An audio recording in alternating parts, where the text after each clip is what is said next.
Hello everyone and welcome to only IAS. Only IAS की तरफ से ये एक स्मार्ट कंपाइलेशन है इंडियन रिवर सिस्टम्स के ऊपर। यूँ तो ये वीडियो ऑलरेडी यूट्यूब पर प्लेलिस्ट के अंदर पड़ा हुआ था, पहले ही अपलोड कर दिया गया था, बट बहुत सारे लोगों ने इसको अभी भी नहीं देखा है। ऐसे लोग जो कि इंडियन रिवर सिस्टम्स को भी पढ़ना चाहते हैं बहुत डिटेल से, अलॉन्ग विद द मैप्स, उनके लोकेशंस को देखना चाहते हैं, समझना चाहते हैं, उनके लिए ये एक स्मार्ट कंपाइलेशन है।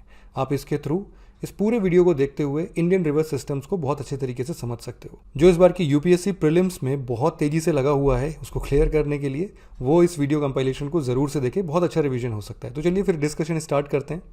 महादी रिवर की हम बात करें, सोर्स है महादी रिवर का डंडा करना। एक बार आप रूट देख लीजिए, मैप देखोगे तो आपको आसानी से समझ में आ जाएगा। छत्तीसगढ़ के रायपुर डिस्ट्रिक्ट में है डंडा करना, वहां से निकलती है महादी रिवर, उसके बाद उड़ीसा में एंटर करती है और उड़ीसा के बाद बंगाल की खाड़ी में गिर जाती है। वैसे तो देखो दो स्टेट से होकर गुजरती है महादी रिवर, लेकिन जो ड्रेनेज बेसिन है महादी रिवर का वो झारखंड, महाराष्ट्र और मध्य प्रदेश में भी है। यहाँ पे एरिया भी दिया हुआ है, ड्रेनेज एरिया है 1.4 लाख स्क्वायर किलोमीटर से। लेफ्ट बैंक की ट्रिब्यूटरीज हैं शिवनाथ, हसदो, मांड और राइट बैंक की ट्रिब्यूटरीज हैं टेल, जोंक, ओंग। यहाँ पे देखिए आप, ये ट्रिब्यूटरीज हैं महादी रिवर की। महादी रिवर को लेके अभी विवाद था, हमने डिस्कस भी किया था छत्तीसगढ़ और उड़ीसा के बीच। क्या विवाद था, विवाद के बारे में आपको थोड़ा सा बता देता हूँ। 1952 से पहले महादी रिवर के कारण उड़ीसा में काफ़ी ज़्यादा फ्लड आती थी। इस वजह से 1950s में हीराकुद डैम इस्टेब्लिश किया गया उड़ीसा में महादी रिवर के ऊपर। तो उसके बाद देखो डैम बनने के बाद महादी रिवर के पानी का यूज़ किया जाने लगा उड़ीसा में, किसान यूज़ करने लगे सिंचाई के लिए, तो काफ़ी ज़्यादा यूज़फुल हो गई महादी रिवर हीराकुद डैम बनने के बाद उड़ीसा में। लेकिन देखो 2000 में जब छत्तीसगढ़ का निर्माण होता है, छत्तीसगढ़ में महादी रिवर के ऊपर छोटे छोटे रिजर्वर इस्टेब्लिश किए जाते हैं और अभी काफ़ी सारे रिजर्वर बन भी रहे हैं। तो उड़ीसा का ये कहना है अगर छत्तीसगढ़ में महादी रिवर के ऊपर छोटे छोटे रिजर्वर बनाए जाएंगे तो इससे महादी रिवर का पानी का लेवल जो है उड़ीसा में बहुत ज़्यादा कम हो जाएगा और उड़ीसा में किसानों को सिंचाई के लिए पर्याप्त मात्रा में पानी उपलब्ध नहीं होगा। तो ये मेन डिस्प्यूट था। उड़ीसा गया था सेंट्रल गवर्नमेंट के पास ताकि 1956 इंटरस्टेट रिवर डिस्प्यूट के अंदर ट्रिब्यूनल का निर्माण करे सेंट्रल गवर्नमेंट और महादी रिवर डिस्प्यूट जो है उसको सुलझाया जा सके। लेकिन सेंट्रल गवर्नमेंट ने ऐसा नहीं किया, काफ़ी टाइम तक डिले हुआ था और उसके बाद सुप्रीम कोर्ट ने आदेश दिया सेंट्रल गवर्नमेंट को कि आप ट्रिब्यूनल का निर्माण कीजिए महादी रिवर डिस्प्यूट को सुलझाने के लिए। एक्चुअली अब ट्रिब्यूनल अपना काम कर रहा है ताकि महादी रिवर पे जो डिस्प्यूट है छत्तीसगढ़ और उड़ीसा के बीच उसे सुलझाया जा सके। सुबर्णरेखा नदी ओरिजिनेट होती है झारखंड के रांची प्लेटू से, यानी रांची का जो पठार है वहाँ से निकलती है सुबर्णरेखा रिवर। और देखो सुबर्णरेखा रिवर अपनी लास्ट फेज में बाउंड्री बनाती है वेस्ट बंगाल और उड़ीसा के बीच में। अगर यूपीएससी पूछती है कि वेस्ट बंगाल और उड़ीसा के बीच कौन सी रिवर बाउंड्री बनाती है, आंसर होगा सुबर्णरेखा। बाद में बंगाल की खाड़ी में गिरती है और देखो एक तरफ गंगा का डेल्टा और दूसरी तरफ महानदी का डेल्टा और बीच में सुबर्णरेखा रिवर एस्चुरी बनाती है, डेल्टा नहीं बनाती है। दिक्कत ये आती है ये जो छोटी छोटी रिवर्स होती हैं उनका एग्जैक्ट मैप नहीं मिल पाता। तो आप यहाँ पे थोड़ा इमेजिन करके देखिए, कल हमने डिस्कस किया था महादी रिवर के बारे में। महादी रिवर डेल्टा बनाती है और गंगा बांग्लादेश में एंटर करती है, ब्रह्मपुत्र के साथ मिलकर डेल्टा बनाती है, बहुत बड़ा डेल्टा। और दोनों डेल्टाओं के बीच सुबर्णरेखा जो रिवर है वो एस्चुरी बनाती है। हमारे इंडिया के झारखंड राज्य से, वेस्ट बंगाल राज्य से और उड़ीसा राज्य से गुजरती है ये रिवर, 3 राज्यों से होकर गुजरती है सुबर्णरेखा। टोटल लेंथ है 395 यानी 395 किलोमीटर। ट्रिब्यूटरीज की बात करें तो सुबर्णरेखा रिवर की प्रोमिनेंट ट्रिब्यूटरीज हैं खारकई, रोरो, कांची, हरमू, नदी, डमरा, करू, चिंगुरू, कराकरी, गुरमा, गरा, सिंगादुबा, कोडिया, दुलुंगा और खाईजोरी। देखो ये जो रिवर है सुबर्णरेखा छोटी रिवर है, जैसा आप यहाँ पे देख सकते हो 395 किलोमीटर। सुबर्णरेखा जैसी रिवर की ट्रिब्यूटरीज के बारे में यूपीएससी जनरली क्वेश्चन नहीं पूछती है, ऐसा हम कह सकते हैं प्रीवियस ईयर पेपर्स के आधार पर। लेकिन फिर भी अगर आपको ये सब ट्रिब्यूटरीज के नाम याद रखने हैं तो आप रख सकते हो, लेकिन मैं तो सजेस्ट नहीं करता कि सुबर्णरेखा जैसी छोटी रिवर की इतनी सारी ट्रिब्यूटरीज के नाम याद रखना। लेकिन एक इंपॉर्टेंट बात आप जरूर याद रखिएगा, हुंडरू फॉल्स सुबर्णरेखा रिवर के ऊपर हैं। रांची में 98 मीटर्स की हाइट से जब सुबर्णरेखा रिवर गिरती है तो वहाँ पर क्रिएट होते हैं हुंड्रू फॉल्स, काफ़ी फेमस हैं। एक दूसरा मैप है, उसमें आप लोकेशन एक बार देख लीजिए सुबर्णरेखा रिवर की। यहाँ पर देखो, ये है सुबर्णरेखा रिवर, झारखंड से निकलती है, बंगाल की खाड़ी में गिरती है, एस्चुरी बनाती है। यूपीएससी बहुत बार डायरेक्शन भी पूछ लेती है कि कौन सी रिवर कौन सी डायरेक्शन में फ्लो कर रही है और कौन से कोस्ट पे कौन सी डायरेक्शन की तरफ फ्लो कर रही है। ये सारी चीज़ें बहुत ज़्यादा जरूरी हैं रिवर्स के बारे में अगर आप स्टडी कर रहे हो तो। नेक्स्ट है ब्राह्मणी रिवर। देखो, ब्राह्मणी रिवर दो रिवर्स के संगम से बनती है, संख और साउथ कोल। याद रखिएगा, साउथ कोल और संख रिवर का संगम होता है राउरकेला के पास, और जब ये दो नदियां मिलती हैं तो ब्राह्मणी रिवर बनती है राउरकेला के पास। टोटल लेंथ है ब्राह्मणी रिवर की 800 किलोमीटर से। पहले आप मैप में लोकेशन देख लीजिए ब्राह्मणी रिवर की। यहाँ पे देखो, ये है ब्राह्मणी रिवर, दो नदियों का संगम होता है साउथ कोल और संख, उसके बाद बनती है ब्राह्मणी रिवर। टोटल लेंथ है 800 किलोमीटर से। मेजर सीजनल रिवर है उड़ीसा की, और आप ये भी जान लीजिए कि ब्राह्मणी जो है वो सेकंड लॉन्गेस्ट रिवर है उड़ीसा की महानदी के बाद। जो महानदी है वो उड़ीसा की सबसे लंबी नदी है, लॉन्गेस्ट रिवर है, और उसके बाद ब्राह्मणी जो रिवर है वो उड़ीसा की सेकंड लॉन्गेस्ट रिवर है। रिवर बेसिन के बारे में आपने सुना होगा, मैं आपको बता देता हूं रिवर बेसिन क्या होता है। रिवर बेसिन होता है, अगर देखो कोई नदी है, मान लीजिए हमने महानदी के बारे में डिस्कस किया था और उसके बाद महानदी की ट्रिब्यूटरीज के बारे में भी डिस्कस किया था, जैसे जोंग, तेल, Hasdeo.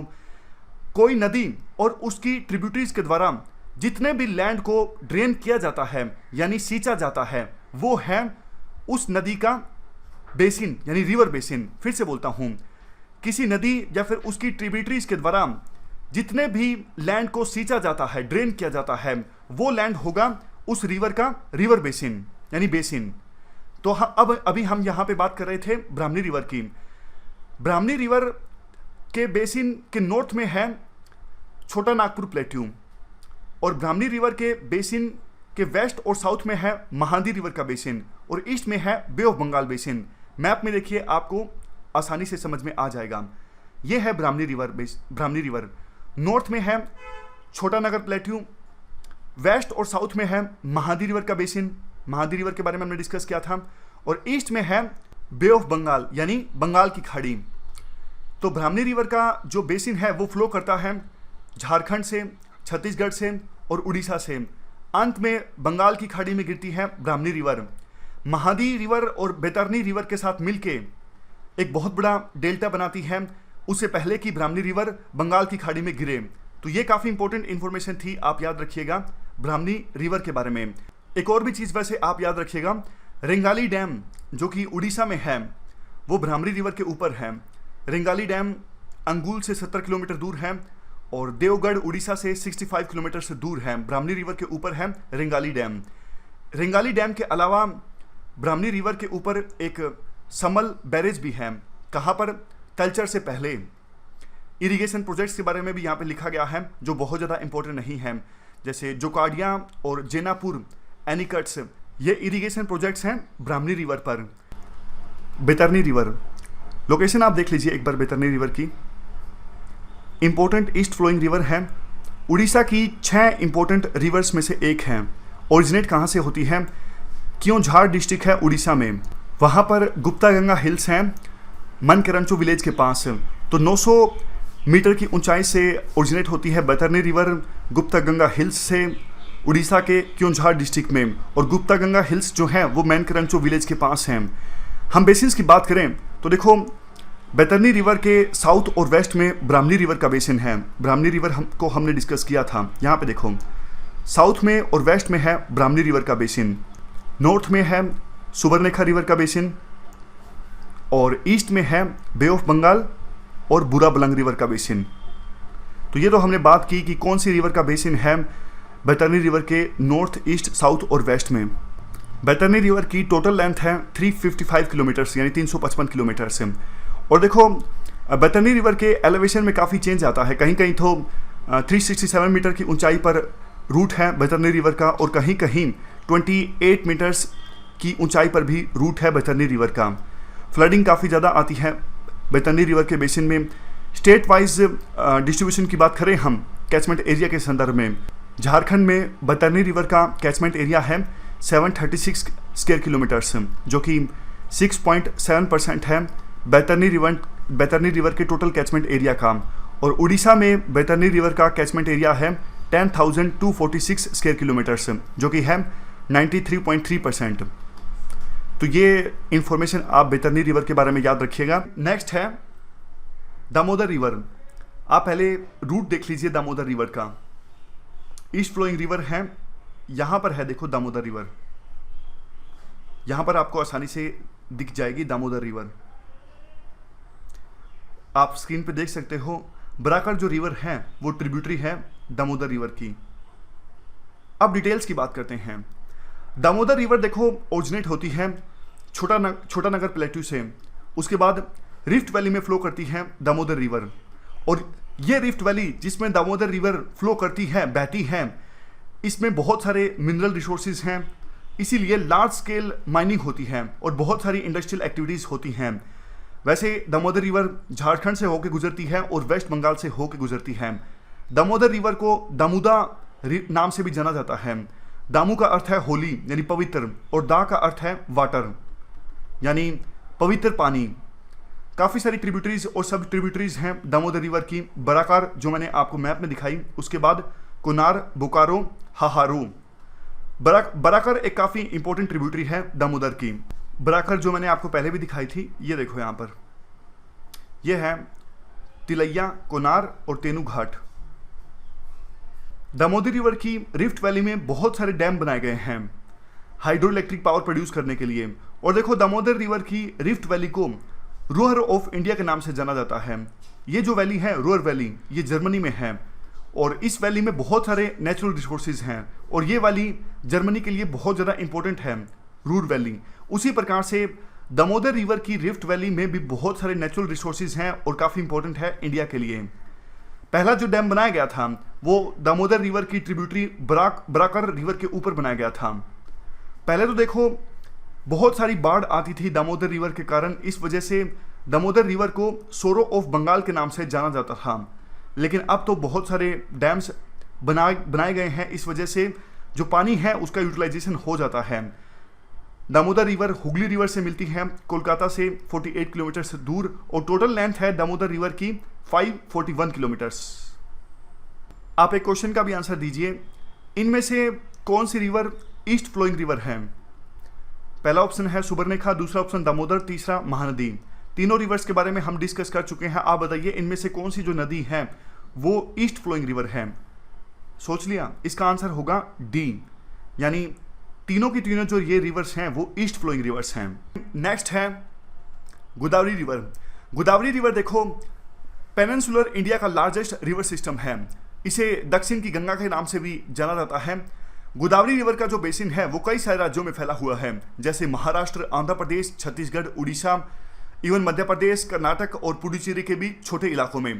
Total basin area Godavari का है ऑलमोस्ट 3 लाख स्क्वायर किलोमीटर्स, यानी गोदावरी और गोदावरी की जो ट्रिब्यूटरीज हैं वो ऑलमोस्ट 3 लाख स्क्वायर किलोमीटर्स के एरिया को ड्रेन करती हैं।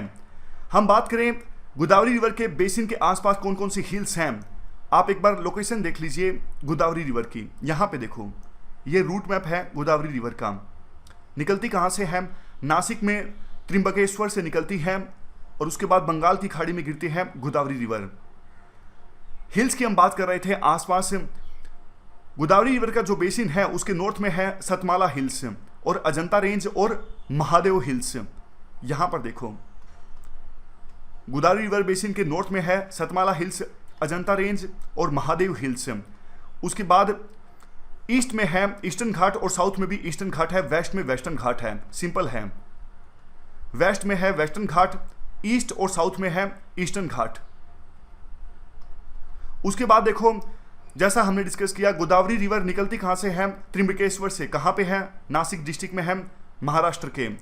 और ये जो जगह है त्रिंबकेश्वर वो अरेबियन सी से 80 किलोमीटर की दूरी पर है। सिर्फ यहाँ पर देखो, यहाँ से निकलती है गोदावरी रिवर और ये जो डिस्टेंस है वो सिर्फ है 80 किलोमीटर। इसके बाद गोदावरी रिवर ओरिजिनेट होती है 1000 67 यानी 1067 मीटर्स की ऊंचाई से। टोटल लेंथ है गोदावरी रिवर की 1465 किलोमीटर्स यानी 1465 किलोमीटर से। गोदावरी रिवर की ट्रिब्यूटरीज की हम बात करें तो देखो लेफ्ट बैंक ट्रिब्यूटरीज ज़्यादा है नंबर्स में और बड़ी भी हैं साइज में। लेफ्ट बैंक और राइट बैंक ट्रिब्यूटरीज का किस प्रकार से पता लगता है? मान लीजिए रिवर यहाँ से ओरिजिनेट हो रही है और यहाँ जा रही है, ए से बी की तरफ जा रही है, तो ये जो रिवर होंगी वो होंगी लेफ्ट बैंक ट्रिब्यूटरीज और यहाँ से जो रिवर्स आएंगी वो होंगी राइट बैंक ट्रिब्यूटरीज। तो लेफ्ट बैंक ट्रिब्यूटरीज कौन कौन सी है? धरना, पैनगंगा, वेनगंगा, वर्धा, प्राणहिता। प्राणहिता देखो 3 रिवर से मिलकर बनती है, पेनगंगा, वर्धा और वेनगंगा। उसके बाद पेंच, कन्हान, सबरी, इंद्रावती, ये सारी लेफ्ट बैंक ट्रिब्यूटरीज हैं। एक बार नजर डाल लीजिए, गोदावरी जो रिवर है वो काफी इंपॉर्टेंट है। तो गोदावरी रिवर बड़ी रिवर है, इसलिए आपको इस रिवर की ट्रिब्यूटरीज के बारे में जरूर पता होना चाहिए। और राइट बैंक जो ट्रिब्यूटरीज हैं वो है प्रवरा, मुला, मांजरा, पेडावागू और मन्नेर। और देखो एक इंपॉर्टेंट बात, राजमुंदरी के नीचे जो गोदावरी रिवर है वो 2 पार्ट्स में डिवाइड हो जाती है। एक गौतमी गोदावरी जो कि ईस्ट में जाती है और एक वशिष्ठ गोदावरी वेस्ट में जाती है। और लास्ट में बे ऑफ बंगाल में जब गोदावरी रिवर गिरती है तो एक बहुत बड़ा डेल्टा बनता है यहाँ पे। ये देखो एक वेस्ट में, एक ईस्ट में और एक यहाँ पर काफी बड़ा डेल्टा बनता है। लास्ट में एक इंपॉर्टेंट बात, वैसे तो देखो गोदावरी रिवर पे काफी छोटे छोटे प्रोजेक्ट्स इस्टेब्लिश किए जा रहे हैं, लेकिन एक जो काफी इंपॉर्टेंट प्रोजेक्ट है वो है पोलावरम। पोलावरम डैम के बारे में आप जरूर याद रखिएगा, इसे गोदावरी रिवर पे इस्टेब्लिश किया जा रहा है। कृष्णा रिवर, कृष्णा रिवर देखो पेनिनसुलर इंडिया की second largest east flowing river है। कृष्णा रिवर का जो बेसिन है वो 3 स्टेट्स में फैला हुआ है, आंध्र प्रदेश, महाराष्ट्र और कर्नाटका। मतलब कृष्णा रिवर और कृष्णा रिवर की जो ट्रिब्यूटरीज हैं वो ऑलमोस्ट हमारे देश में 2.6 लाख स्क्वायर किलोमीटर्स एरिया को सींचती है। आप एक बार लोकेशन देख लीजिए, रूट मैप देख लीजिए कृष्णा रिवर का। यहाँ पर है कृष्णा रिवर, नॉर्थ में है बालाघाट रेंज, ईस्ट और साउथ में है ईस्टर्न घाट और वेस्ट में है वेस्टर्न घाट। निकलती कहाँ से है कृष्णा रिवर? निकलती है वेस्टर्न घाट में विलेज है जोर विलेज, जोर विलेज के पास से निकलती है। कहाँ पे है जोर विलेज? जोर विलेज है महाराष्ट्र के सतारा डिस्ट्रिक्ट में। और वहाँ पर महाबलेश्वर के नॉर्थ में 1337 मीटर की ऊंचाई से निकलती है, ओरिजिनेट होती है कृष्णा रिवर। टोटल लेंथ जो है कृष्णा रिवर की वो है 1400 किलोमीटर यानी 1400 किलोमीटर से। और अंत में बंगाल की खाड़ी में गिरती है कृष्णा रिवर। यहाँ पे देखो महाबलेश्वर से निकलती है जोर विलेज, सतारा डिस्ट्रिक्ट, महाराष्ट्र और अंत में गिरती है बंगाल की खाड़ी में। टोटल लेंथ है 400 किलोमीटर से। यहाँ पर डेल्टा बनाया जाता है कृष्णा रिवर के द्वारा और ऐसा अपीयर होता है गोदावरी रिवर का डेल्टा और कृष्णा रिवर का जो डेल्टा है वो मर्ज होता है, ऐसा दिखता है यहाँ पर। कृष्णा रिवर के ट्रिब्यूटरीज की बात करें तो घटप्रभा, मालप्रभा और तुंगभद्रा, ये तीनों रिवर्स कृष्णा रिवर की राइट बैंक ट्रिब्यूटरीज हैं। यहाँ पर देखो, यहाँ पर है मालप्रभा, तुंगभद्रा और घटप्रभा, ये तीनों जो हैं वो कृष्णा रिवर की राइट बैंक ट्रिब्यूटरीज हैं। और लेफ्ट बैंक ट्रिब्यूटरीज की बात करें भीमा, मूसी और मुनेरू। यहां पर है भीमा नदी, भीमा के बाद कोयना भी है यहां पर आप देख सकते हो। और 2 जो दूसरी रिवर्स हैं मुनेरू, यहां पर मूसी आपको मैप में नहीं दिख रही है। तो हमने बात की कृष्णा रिवर के राइट बैंक ट्रिब्यूटरीज की और लेफ्ट बैंक ट्रिब्यूटरीज की। कोयना जो है वो स्मॉल ट्रिब्यूटरी है, लेकिन कोयना डैम काफी फेमस है। इसी डैम की वजह से यहाँ पर भूकंप भी आया था 1967 में, जिसकी वजह से 150 लोगों की डेथ हो गई थी। तो क्वेश्चन रिलेट किया जा सकता है यूपीएससी के द्वारा। भीमा जो कि लेफ्ट बैंक ट्रिब्यूटरी है कृष्णा की, ओरिजिनेट होती है मैथ्रियोन हिल से। नेक्स्ट तुंगभद्रा की हम बात करें तो तुंग नदी और भाद्रा नदी दोनों आपस में मिलती हैं, यूनिफिकेशन होता है दोनों का और एक नदी बनती है तुंगभद्रा। और तुंगभद्रा बाद में मिलती है कृष्णा से। टोटल लेंथ है 531 किलोमीटर से। और वजीराबाद के पास लास्ट इंपॉर्टेंट ट्रिब्यूटरी मिलती है कृष्णा से, जिसका नाम है मूसी। मूसी नदी के किनारे पर ही हैदराबाद सिटी है। तो ये हमने जाना कृष्णा रिवर के ट्रिब्यूटरीज के बारे में। अब कृष्णा रिवर के ऊपर जो इंपॉर्टेंट प्रोजेक्ट्स हैं उनके बारे में हम बात कर लेते हैं। यहाँ पर आप देख सकते हो लिस्ट दी हुई है कृष्णा रिवर के ऊपर प्रोजेक्ट्स की। इंपॉर्टेंट है Tungabhadra, Ghataprabha, Nagarjuna Sagar, Malaprabha, Bhima, Bhadra, Telugu Ganga. Major hydro power stations basin में है कोयना, तुंगभद्रा, श्रीसाइलम, नागार्जुन सागर, अलमाटी, नारायणपुर और भादरा। कृष्णा बेसिन में इंडस्ट्रीज की बात करें तो अर्बन सेंटर्स मेन बेसिन में है पुणे और हैदराबाद। हैदराबाद आपको पता है तेलंगाना की फिलहाल राजधानी है, मेजर आईटी हब है। और महाराष्ट्र में जो पुणे सिटी है वो भी ऑटोमोबाइल और आईटी इंडस्ट्री का एक हब है, मेजर एजुकेशन सेंटर भी है। नेक्स्ट है पेन्नार रिवर। पेन्नार रिवर जिसे उत्तरा पिनाकिनी के नाम से भी जाना जाता है, पेनिनसुला इंडिया की मेजर रिवर्स में से एक है। पहले आप रूट देख लीजिए पेन्नार रिवर का। कर्नाटक में चिकबलापुरा डिस्ट्रिक्ट है, वहाँ पर नंदीदुर्ग रेंज है और चेन्नई कासवा हिल्स हैं। तो चेन्नई कासवा हिल्स से निकलती है पेन्नार रिवर। उसके बाद टोटल लेंथ है 597 किलोमीटर्स के आसपास, यानी 597 किलोमीटर्स के आसपास। और फाइनली पेन्नार रिवर गिरती है बंगाल की खाड़ी में। यहाँ पर बेसिन एरिया फैला हुआ है आंध्र प्रदेश में और कर्नाटक में।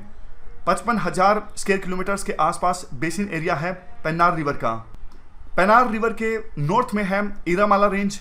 यहाँ पर देखो नॉर्थ में है इरामाला रेंज और उसके बाद ईस्ट में है नालामाला और वेलिकोंडा रेंजेस। साउथ में है नंदीदुर्ग हिल्स। मैप में देखिए आसानी से समझ में आ जाएगा। पेन्नार रिवर के नॉर्थ में है इरामाला हिल्स। उसके बाद ईस्टर्न घाट में ईस्ट में है नालामाला और वेलिकोंडा हिल्स और साउथ में है नंदीदुर्ग हिल्स। वैसे साउथ में शेषाचलम हिल्स भी हैं। पेन्नार रिवर का बेसिन एरिया एग्रीकल्चर के लिए बहुत ज़्यादा इंपॉर्टेंट है। पेन्नार रिवर के ट्रिब्यूटरीज की हम बात करें तो लेफ्ट बैंक ट्रिब्यूटरीज हैं जवामंगाली और कुंदेरू और राइट बैंक ट्रिब्यूटरीज हैं चिरावती और पापागनी। यहाँ पर देखो पेन्नार की लेफ्ट बैंक ट्रिब्यूटरीज हैं जयामंगाली और कुंदेरू। जयामंगाली यहाँ पर गिवन नहीं है लेकिन कुंदेरू गिवन है, कुंदेरू ये रही। और जो राइट बैंक ट्रिब्यूटरीज हैं वो है चिरावती और पापागनी। पेन्नार रिवर के ऊपर प्रोजेक्ट्स की बात करें तो पेन्नार रिवर बेसिन में जो मेजर प्रोजेक्ट है वो है सोमाशिला। याद रखिएगा सोमाशिला प्रोजेक्ट है, पेन्नार रिवर के बेसिन एरिया में है। नेक्स्ट है कावेरी रिवर। कावेरी रिवर का रूट मैप एक बार आप देख लीजिए। कावेरी रिवर निकलती है कर्नाटक के कुर्ग डिस्ट्रिक्ट से।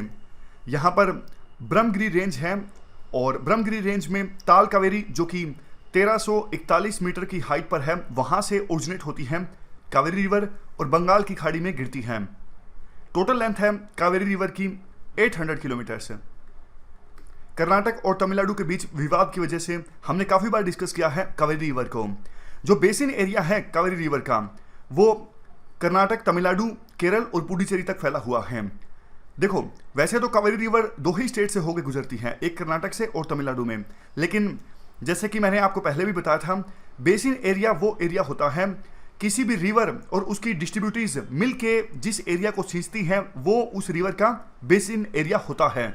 और कावेरी रिवर का बेसिन एरिया है 81,000 किलोमीटर स्क्वायर से। कावेरी बेसिन के वेस्ट में है वेस्टर्न घाट, ईस्ट में है ईस्टर्न घाट और नॉर्थ में पेन्नार रिवर का बेसिन जो हमने कल डिस्कस किया था। देखो एक बहुत बड़ा और फर्टाइल डेल्टा बनाती है कावेरी रिवर और कावेरी रिवर के डेल्टा के आसपास एलुवियल सोइल देखने को मिलती है और जो बेसिन एरिया है वहां पे रेड सोइल देखने को मिलती है। वैसे तो पेनिनसुला इंडिया की जो नदियां हैं वो सदाबहार नदियां नहीं हैं, यानी पूरे साल पानी नहीं रहता है पेनिनसुला की रिवर्स में, और हिमालयन रिवर्स में पूरा साल पानी रहता है। सदाबहार नदियां हैं जो हिमालय से निकलती हैं। लेकिन बहुत इंपॉर्टेंट बात जो आप याद रखिएगा, कावेरी रिवर सदाबहार नदी है, यानी पेरिनियल रिवर है। नॉर्थ ईस्ट मानसून से भी पानी आता है कावेरी रिवर में और साउथ वेस्ट मानसून से भी पानी आता है कावेरी रिवर में। और तमिलनाडु में कावेरी रिवर का जो बेसिन एरिया है वहां पर पानी मिलता है नॉर्थ ईस्ट मानसून से, तो वहां के किसानों को बहुत ज़्यादा फायदा मिलता है इससे। तो आप एक प्रकार से कह सकते हैं कि जो कावेरी रिवर का अपर कैचमेंट एरिया है यहाँ पे पानी आता है साउथ वेस्ट मानसून से, और जो लोअर कैचमेंट एरिया है यहाँ पे पानी आता है नॉर्थ ईस्ट मानसून से। कावेरी रिवर को one of the best regulated river भी कहा जाता है, क्योंकि कावेरी रिवर का जितना पोटेंशियल है, चाहे वो इरिगेशन के लिए हो या फिर पावर प्रोडक्शन के लिए हो, ऑलमोस्ट कावेरी रिवर का 90 to 95% पोटेंशियल को अचीव किया जा चुका है। कावेरी रिवर की ट्रिब्यूटरीज पे भी आप नज़र डाल लीजिए। कावेरी रिवर की लेफ्ट बैंक ट्रिब्यूटरीज की हम बात करें तो हरंगी, हेमवती, सिमसा और अर्कावती। यहाँ पर देखो, अर्कावती यहाँ पे है, हेमवती यहाँ पे है, हरंगी यहाँ पर है, सिमसा नहीं है मैप में। और राइट बैंक ट्रिब्यूटरीज की हम बात करें तो लक्ष्मण तीर्था, कबानी, सूर्यावती, भवानी, नोइल और अमरावती। यहाँ पे देखो, ये है कबानी, सूर्यावती, भवानी, नोइल और अमरावती। एक बात ये भी याद रखिएगा, जो मैटू डैम है वो भी कावेरी रिवर पे है। यहाँ पर देखो, ये है मैटू डैम। कुछ और इंफॉर्मेशन की बात करें तो देखो, साउथ कर्नाटका प्लेट्यू यानी साउथ कर्नाटका पठार से निकलने के बाद तमिलनाडु के प्लेन एरियाज में पहुंचती है कावेरी रिवर थ्रू शिव समुद्रम वाटरफॉल्स। यानी एक बार आप मैं मैप में आपको दिखाता हूं ताकि आपको आसानी से समझ में आ जाए। यहां से देखो, यहां पे साउथ कर्नाटका प्लेट्यू है और यहां पे तमिलनाडु के प्लेन्स हैं। तो बीच में है शिव समुद्रा फॉल्स। शिव समुद्रा वाटरफॉल से गिरने के बाद ही कावेरी रिवर तमिलनाडु के प्लेन्स में पहुंचती है।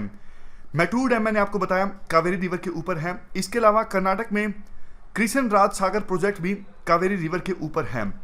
शिव समुद्रा वाटरफॉल्स के बारे में मैंने आपको बताया। इसके अलावा होगेनकल वाटरफॉल भी कावेरी रिवर के ऊपर है। तो इतनी इंफॉर्मेशन मोर देन सफिशिएंट है कावेरी रिवर के बारे में। नेक्स्ट है पोन्यार रिवर। पोन्यार रिवर निकलती कहाँ से है? नंदी हिल्स से। आप एक बार देख लीजिए, यहाँ पर है पोन्यार रिवर, नंदी हिल्स से निकलती है। कर्नाटक में है नंदी हिल्स और वहाँ पर डिस्ट्रिक्ट है चकबुलापुरा। यहाँ पर देखो, Chikballapura district, Nandi hills. Length total है पोन्यार रिवर की 500 kilometre. Basin area Ponnaiyar river का 3 स्टेट्स में फैला हुआ है। कौन कौन से? तमिलनाडु, कर्नाटक और आंध्र प्रदेश। ट्रिब्यूटरी है, राइट बैंक ट्रिब्यूटरी है पोन्यार रिवर की पैम्बर रिवर। यहां पर देखिए पैम्बर रिवर। और जो बेसिन एरिया है काफी छोटा है, 3690 किलोमीटर से, यानी 3690 किलोमीटर से। ईस्ट फ्लोइंग रिवर है और बंगाल की खाड़ी में गिरती है। कई बार यूपीएससी के द्वारा इस प्रकार के क्वेश्चन पूछे जाते हैं कि इनमें से कौन सी जो नदियां हैं वो ईस्ट फ्लोइंग रिवर हैं। तो आपको ये जरूर पता होना चाहिए कि पोन्यार जो रिवर है वो ईस्ट फ्लोइंग रिवर है और बंगाल की खाड़ी में गिरती हैं। नेक्स्ट है वेगई रिवर। वेगई रिवर ओरिजिनेट होती है वरुसनाडु हिल से। वेस्टर्न घाट में पेरियार प्लाटू है और वहाँ पर वरुसानाडु हिल्स हैं, तो वहाँ से वेगई रिवर ओरिजिनेट होती है। आप मैप में लोकेशन देख लीजिए, यहाँ पर है पेरियार प्लेट्यू और वरुसनाडु हिल्स और यहीं से ओरिजिनेट होती है वेगई रिवर। उसके बाद नॉर्थ ईस्ट डायरेक्शन में फ्लो करती हैं। पालनी हिल्स नॉर्थ में है इस रिवर की, ऊपर है पालनी हिल्स और नीचे है वर्षनाद हिल्स। यहाँ पर है पालनी हिल्स और नीचे है वर्षनाद हिल्स साउथ में। फॉल्स कौन से हैं?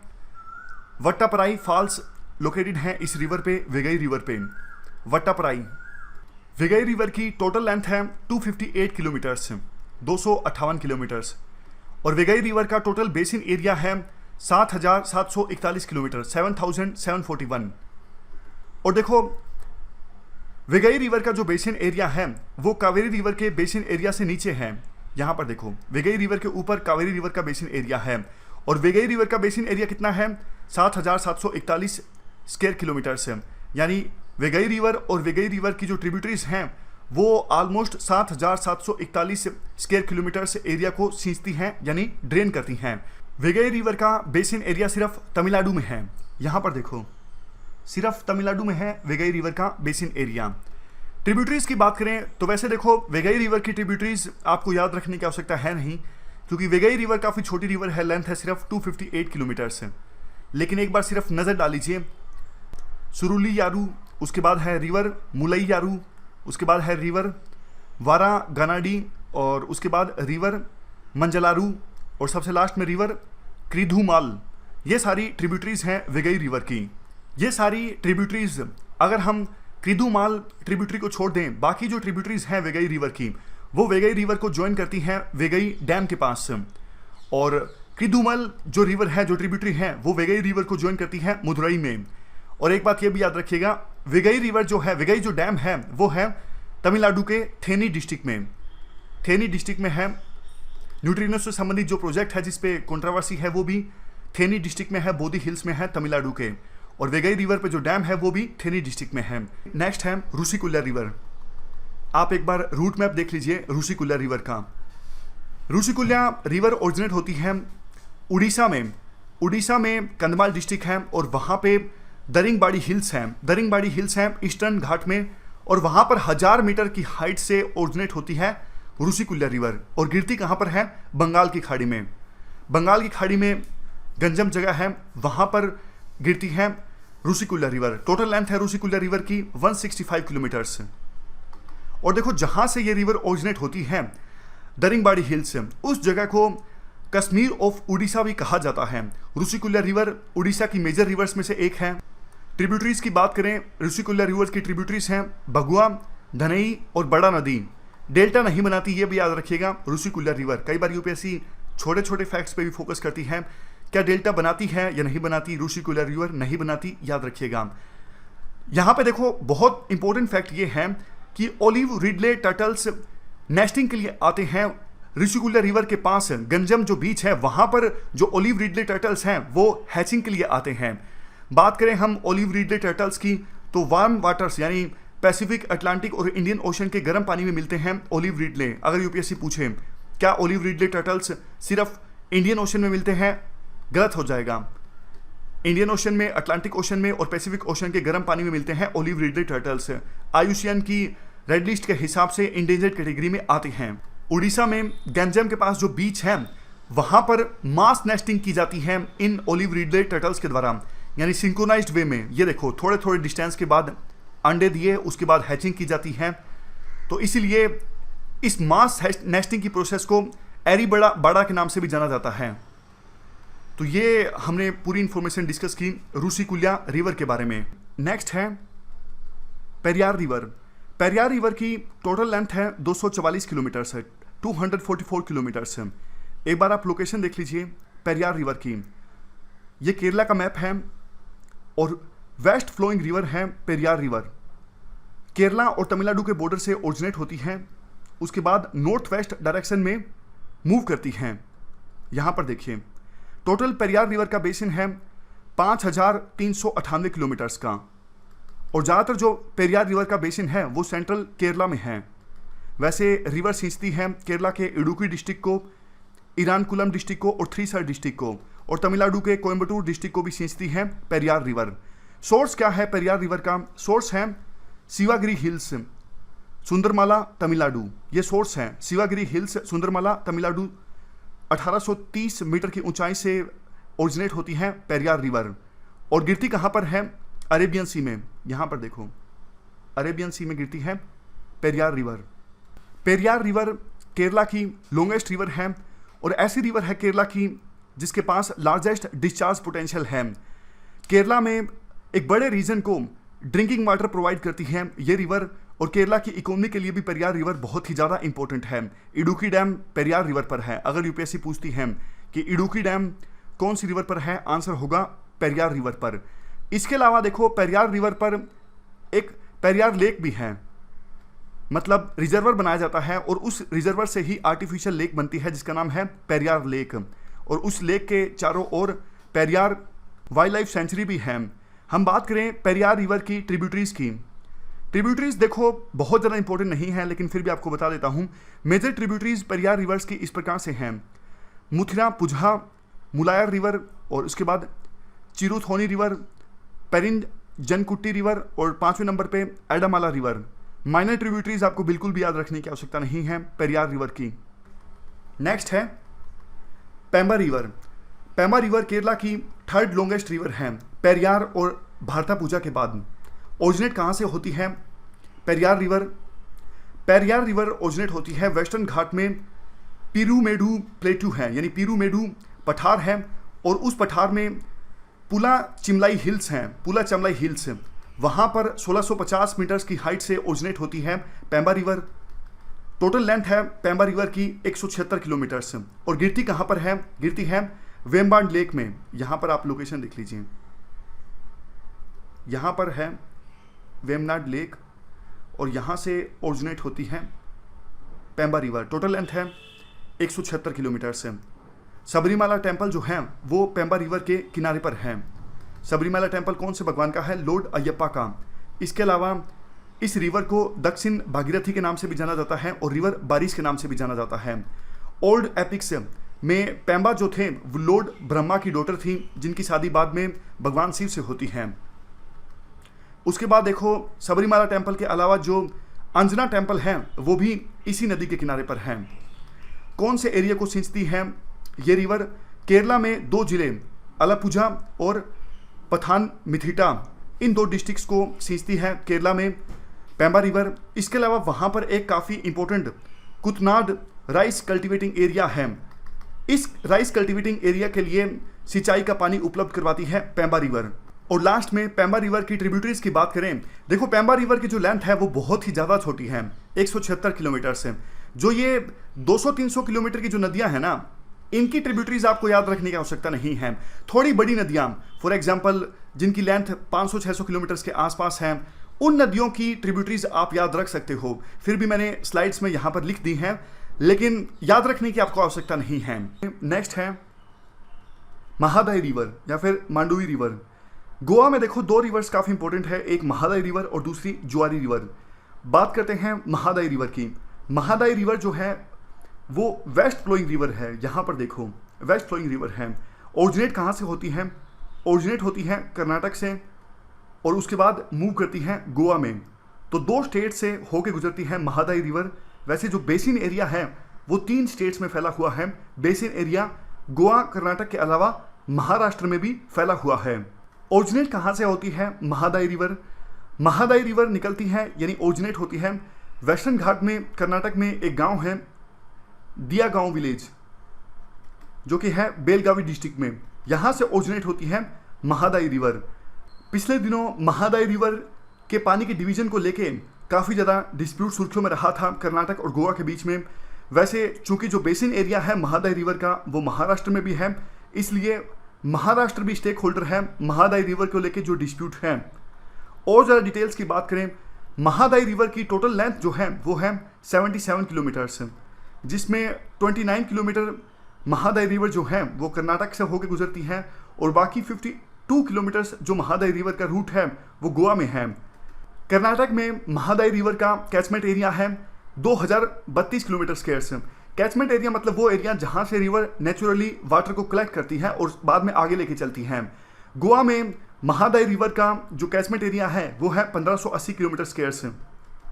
अगर फॉल्स की बात करें तो दूधसागर फॉल्स और वरापोहा फॉल्स जो हैं वो महादाई रिवर के ऊपर हैं और कई जगह पर महादाई रिवर को गोमती रिवर के नाम से भी जाना जाता है।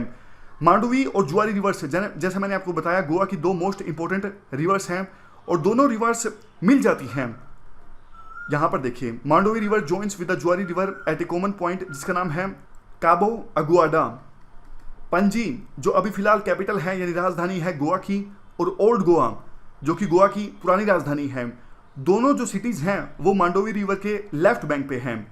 मान लीजिए यहाँ पे ये मांडवी रिवर है तो इस साइड यानी लेफ्ट बैंक इस साइड होगा। यहाँ पे एक सेकंड रुकिए आप, ये जो है वो लेफ्ट बैंक है और इस साइड राइट बैंक है। तो लेफ्ट बैंक पे दोनों सिटीज़ हैं, जो अभी की कैपिटल है गोवा की पणजी और जो पुरानी कैपिटल है ओल्ड गोवा। मांडवी रिवर की ट्रिब्यूटरी कौन सी है? ट्रिब्यूटरी है मापुसा, फिर मांडवी रिवर। गोवा में देखो 2 रिवर्स काफ़ी इंपॉर्टेंट है, एक महादाई रिवर और दूसरी जुआरी रिवर। बात करते हैं महादाई रिवर की। महादाई रिवर जो है वो वेस्ट फ्लोइंग रिवर है। यहाँ पर देखो वेस्ट फ्लोइंग रिवर है। ओरिजिनेट कहाँ से होती है? ओरिजिनेट होती है कर्नाटक से और उसके बाद मूव करती है गोवा में। तो 2 स्टेट से होके गुजरती है महादाई रिवर। वैसे जो बेसिन एरिया है वो 3 स्टेट्स में फैला हुआ है। बेसिन एरिया गोवा कर्नाटक के अलावा महाराष्ट्र में भी फैला हुआ है। ओरिजिनेट कहाँ से होती है महादाई रिवर? महादाई रिवर निकलती है यानी ओरिजिनेट होती है वेस्टर्न घाट में। कर्नाटक में एक गांव है दिया गांव विलेज, जो कि है बेलगावी डिस्ट्रिक्ट में। यहाँ से ओरिजिनेट होती है महादाई रिवर। पिछले दिनों महादाई रिवर के पानी के डिवीजन को लेके काफ़ी ज़्यादा डिस्प्यूट सुर्खियों में रहा था कर्नाटक और गोवा के बीच में। वैसे चूंकि जो बेसिन एरिया है महादाई रिवर का वो महाराष्ट्र में भी है, इसलिए महाराष्ट्र भी स्टेक होल्डर है महादाई रिवर को लेके जो डिस्प्यूट है।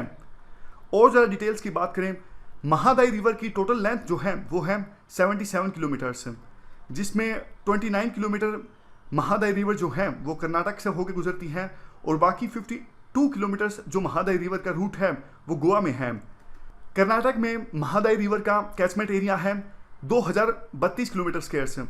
कैचमेंट एरिया मतलब वो एरिया जहां से रिवर नेचुरली वाटर को कलेक्ट करती है और बाद में आगे लेके चलती है। गोवा में महादाई रिवर का जो कैचमेंट एरिया है वो है 1580 किलोमीटर स्क्वायर। अगर फॉल्स की बात करें तो दूधसागर फॉल्स और वरापोहा फॉल्स जो हैं वो महादाई रिवर के ऊपर हैं और कई जगह पर महादाई रिवर को गोमती रिवर के नाम से भी जाना जाता है। मांडवी और जुआरी रिवर्स जैसा मैंने आपको बताया गोवा की दो मोस्ट इंपॉर्टेंट रिवर्स हैं और दोनों रिवर्स मिल जाती हैं। यहाँ पर देखिए, Mandovi river joins with the Zuari river at a common point जिसका नाम है काबो अगुआडा। पणजी जो अभी फिलहाल कैपिटल है यानी राजधानी है गोवा की, और ओल्ड गोवा जो कि गोवा की पुरानी राजधानी है, दोनों जो सिटीज़ हैं वो मांडवी रिवर के लेफ्ट बैंक पे हैं। मान लीजिए यहाँ पे ये मांडवी रिवर है तो इस साइड यानी लेफ्ट बैंक इस साइड होगा। यहाँ पे एक सेकंड रुकिए आप, ये जो है वो लेफ्ट बैंक है और इस साइड राइट बैंक है। तो लेफ्ट बैंक पे दोनों सिटीज़ हैं, जो अभी की कैपिटल है गोवा की पणजी और जो पुरानी कैपिटल है ओल्ड गोवा। मांडवी रिवर की ट्रिब्यूटरी कौन सी है? ट्रिब्यूटरी है मापुसा। ज्योग्राफिकल लोकेशंस की सीरीज में नेक्स्ट है जुआरी रिवर। जुआरी रिवर गोवा की दूसरी इंपॉर्टेंट रिवर है। पहली इंपॉर्टेंट रिवर हमने डिस्कस की थी इससे पहले, Mandvi river west flowing river है। यहाँ पर देखो, वेस्टर्न घाट में ओरिजिनेट होती है हेमद बरसेम जगह से। टोटल लेंथ जो है इस रिवर की वो है 92 किलोमीटर्स। तो छोटी रिवर है, लेकिन गोवा में दो ही इंपॉर्टेंट रिवर्स हैं, इसलिए इंपॉर्टेंट है जुआरी रिवर। कई बार यूपीएससी ने पूछा है जुआरी रिवर के बारे में पास्ट में। टाइडल रिवर है, मतलब टाइड्स पे और सीजनल फ्लडिंग पे डिपेंड करता है कि इस रिवर में पानी कितना होगा। जुआरी रिवर को इंटीरियर रीजन्स में अघन सानी के नाम से भी जाना जाता है। गोवा की important port city Vasco D gamma जुआरी रिवर के माउथ पर है। देखो, रिवर का माउथ वो होता है जहाँ पे रिवर या तो किसी दूसरी नदी से मिलती है, किसी रिजर्वर से मिलती है, ओशन से मिलती है, लेक से मिलती है, वो होता है नदी का माउथ यानी मुहाना। और एडिशनल इन्फॉर्मेशन की बात करें तो जुआरी रिवर वैसे कनेक्टेड है मांडवी रिवर के साथ भी और कम बरजुआ कैनल के साथ भी। हमने देखा कि टाइड पे और सीजनल फ्लडिंग पे डिपेंड करता है कि इस नदी की लेंथ या फिर ब्रेड्थ कितनी होगी। जुआरी और मांडवी रिवर जो है वो एस्चुरिन सिस्टम बनाते हैं और दोनों रिवर्स गोवा की एग्रीकल्चर इंडस्ट्री के लिए बहुत ही ज़्यादा इंपॉर्टेंट हैं। तो ये हमने जुआरी रिवर के बारे में डिस्कस किया। तुंगभद्रा रिवर, तुंगभद्रा रिवर देखो दो रिवर से मिलकर बनी है, तुंग रिवर और भद्रा रिवर। दोनों रिवर तुंग रिवर और भद्रा रिवर्स ओरिजिनेट होती हैं सेंट्रल सह्याद्री में जगह है गंगामुला। ये जगह है कर्नाटक के चिकमगलूर डिस्ट्रिक्ट में। वहाँ से दोनों रिवर्स तुंग रिवर और भद्रा रिवर ओरिजिनेट होती हैं और दोनों रिवर्स आपस में मिल जाती हैं कुडली के पास और एक रिवर बनती है जिसका नाम है Tungabhadra river. Tungabhadra river Krishna river की मेजर ट्रिब्यूटरी है। यहाँ पे देखो, कृष्णा रिवर के बारे में हमने डिस्कस किया था। कृष्णा रिवर की मेजर ट्रिब्यूटरी है तुंगभद्रा रिवर। टोटल लेंथ जो है इस रिवर की वो है 561 किलोमीटर्स। यहाँ पर देखो 561 किलोमीटर्स लेंथ है, 531 किलोमीटर्स लेंथ है, 531 किलोमीटर्स है। तुंगभद्रा रिवर फ्लो करती है कर्नाटक से और आंध्र प्रदेश से। शुरुआत में ओरिजिनेट होती है कर्नाटक से, बाद में कर्नाटक, आंध्र प्रदेश और तेलंगाना के बॉर्डर के अलोंग फ्लो करती है। रामायण के टाइम में तुंगभद्रा रिवर को पैंपा रिवर के नाम से भी जाना जाता था।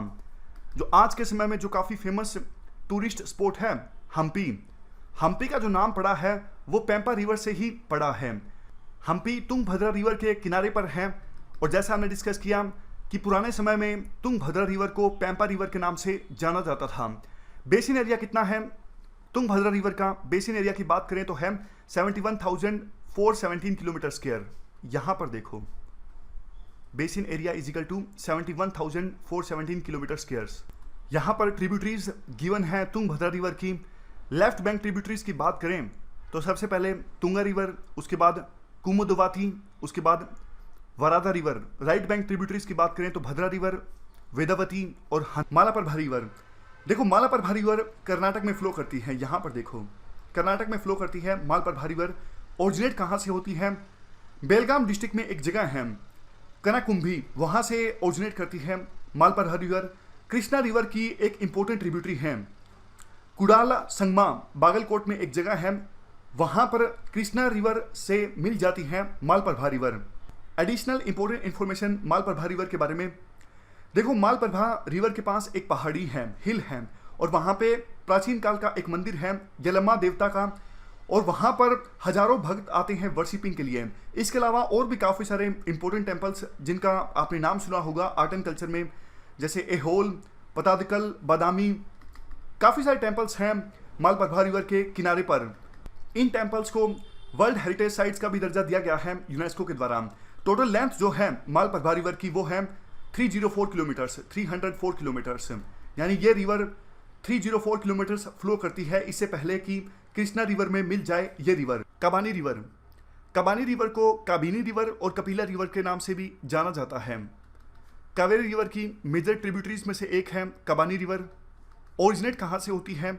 ये रिवर ओरिजिनेट होती है केरला के वेनाड डिस्ट्रिक्ट से। वहाँ पर पकरामथालम हिल्स हैं, पकरामथालम हिल से ओरिजिनेट होती है कबानी रिवर। 240 किलोमीटर्स तक फ्लो करती है, उसके बाद मर्ज हो जाती है कावेरी रिवर में। और वैसे देखो दो रिवर्स से मिल के बनती है कबानी रिवर, एक पन्नामराम रिवर, यहाँ पर नीचे देखो पन्नामराम रिवर, और दूसरा मननथावडी रिवर। इन दोनों रिवर्स के मिल के बनती है कबानी रिवर। मैसूर के पास कबानी रिवर के ऊपर एक डैम भी है, कबानी डैम, जिसकी हाइट है 600 मीटर्स के आसपास। शरावती रिवर, शरावती रिवर कर्नाटक की इंपॉर्टेंट रिवर्स में से एक है जो वेस्टर्न डायरेक्शन की तरफ फ्लो करती है। यहाँ पर देखो वेस्ट की तरफ फ्लो करती है शरावती रिवर और अंत में अरेबियन सी में गिर जाती है। ओरिजिनेट होती है कर्नाटक के शिमोगा डिस्ट्रिक्ट से।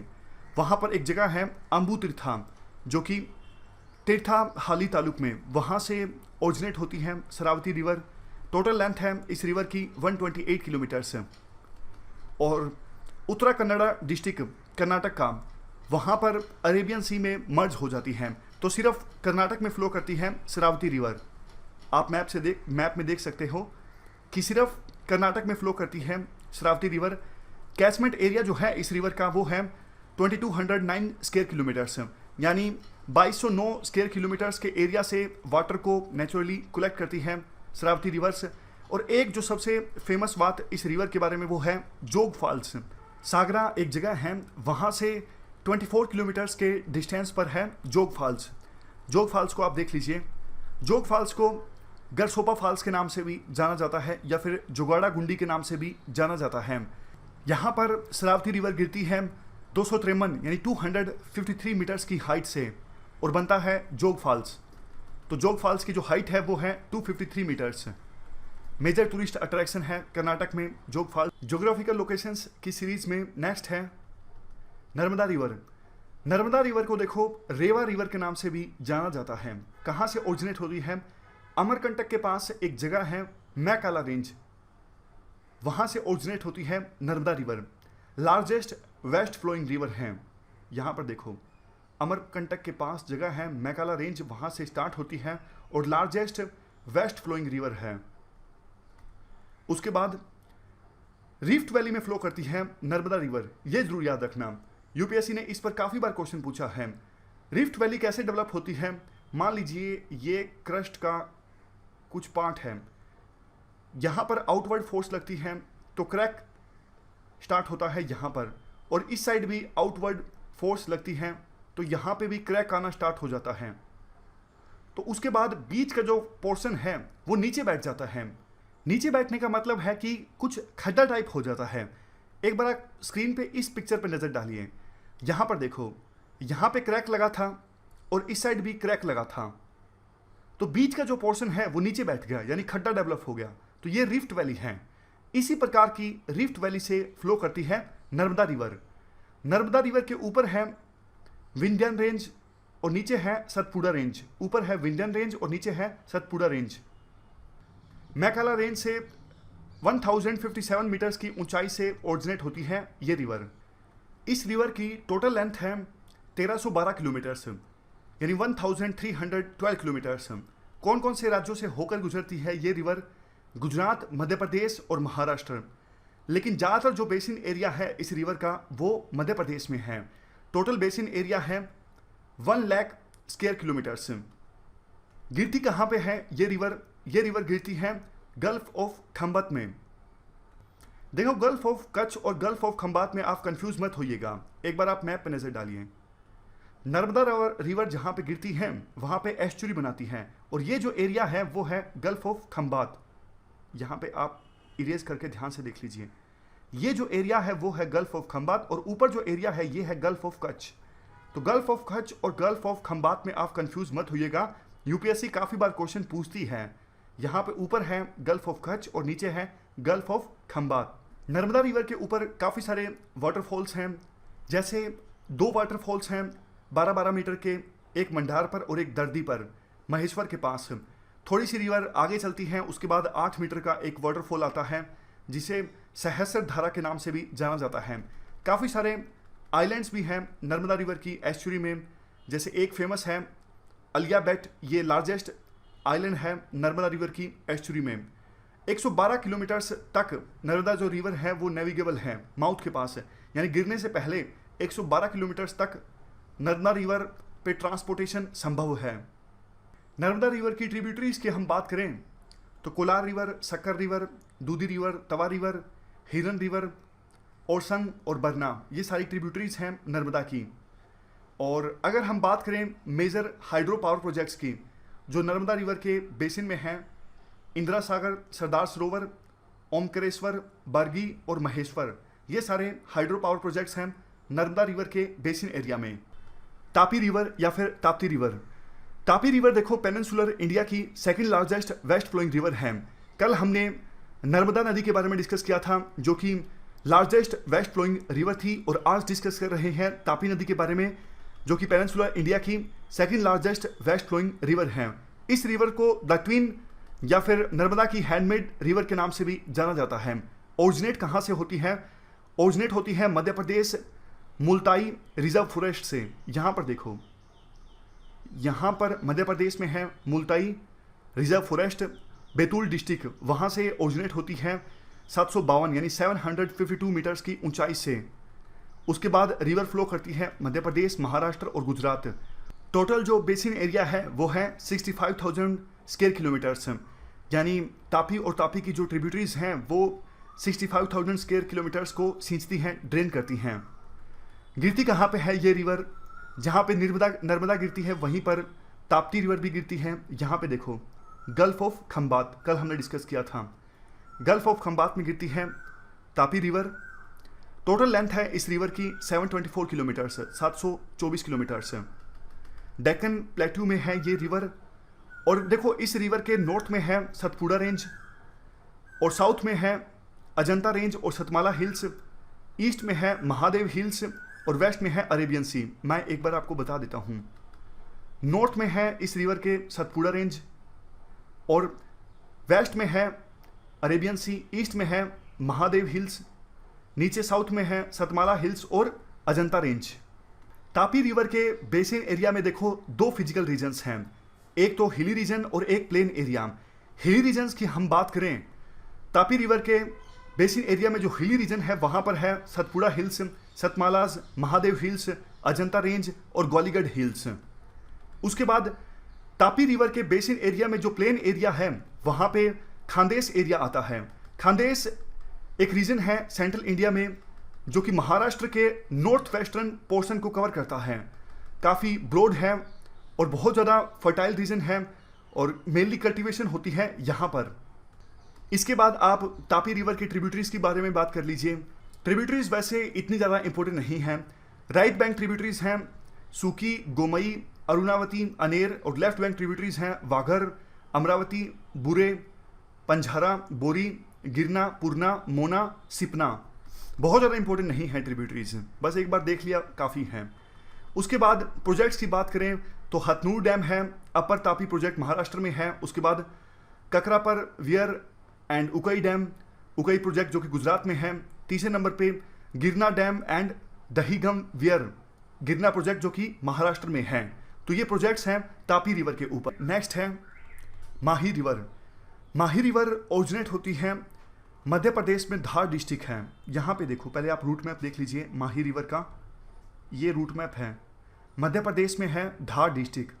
यहाँ पर विंध्यास के नॉर्दर्न स्लोप से ओरिजिनेट होती है माही रिवर, कांता हिल से 500 मीटर्स की ऊंचाई से। उसके बाद टोटल लेंथ जो है माही रिवर की वो है 583 किलोमीटर्स के आसपास। यहाँ पर देखो टोटल लेंथ है 583 किलोमीटर्स के आसपास। कौन कौन से राज्यों में फ्लो करती है माही रिवर? ओरिजिनेट होती है मध्य प्रदेश से, उसके बाद राजस्थान में भी जाती है और लास्ट में गुजरात में गल्फ ऑफ खंबात में गिर जाती है। अरेबियन सी में जो गल्फ ऑफ खंबात है वहाँ पर गिर जाती है माही रिवर। तो 3 राज्यों से होकर गुजरती है, मध्य प्रदेश, उसके बाद राजस्थान और फिर गुजरात। टोटल जो बेसिन एरिया है वो 34,842 किलोमीटर्स के आसपास है। देखो माही रिवर के नॉर्थ में और नॉर्थ वेस्ट में है अरावली हिल्स। ऊपर अरावली हिल्स हैं और यहाँ पर भी अरावली हिल्स हैं। यहाँ पर मालवा का पठार है ईस्ट में और नीचे साउथ में है विंध्यास और वेस्ट में तो आपको पता है अरेबियन सी है जहाँ पे माही रिवर गिरती है गल्फ ऑफ खंबात में। माही रिवर का जो बेसिन एरिया है 63.6% जो बेसिन एरिया है वहाँ पर कृषि होती है, यानी एग्रीकल्चर होता है। 2 बड़े मेजर डैम्स हैं माही रिवर के ऊपर, एक बजाज सागर डैम, माही बजाज सागर डैम और दूसरा कडाना डैम। वडोदरा एकमात्र इंपॉर्टेंट अर्बन सेंटर है माही रिवर के बेसिन एरिया में और अनस जो है वो एक इंपॉर्टेंट ट्रिब्यूटरी है माही रिवर की और ये लेफ्ट बैंक ट्रिब्यूटरी है। हम डिस्कस करेंगे तवा रिवर। तवा रिवर नर्मदा रिवर की ट्रिब्यूटरी है, सेंट्रल इंडिया में फ्लो करती है। तवा रिवर कहाँ से ओरिजिनेट होती है? मध्य प्रदेश के बैतूल में सतपुड़ा रेंज से ओरिजिनेट होती है तवा रिवर। नर्मदा रिवर की लॉन्गेस्ट ट्रिब्यूटरी है और लेंथ है 172 किलोमीटर्स। यहाँ पर देखो सतपुड़ा रेंज जो कि बैतूल में है वहाँ से ओरिजिनेट होती है, नॉर्थ की तरफ फ्लो करती है, उसके बाद वेस्ट और नर्मदा रिवर में मर्ज हो जाती है। होशंगाबाद डिस्ट्रिक्ट में एक गांव है बांद्रा भान, उस जगह पे तवा रिवर नर्मदा रिवर से मर्ज होती है। एक डैम भी है तवा रिवर के ऊपर, तवा डैम।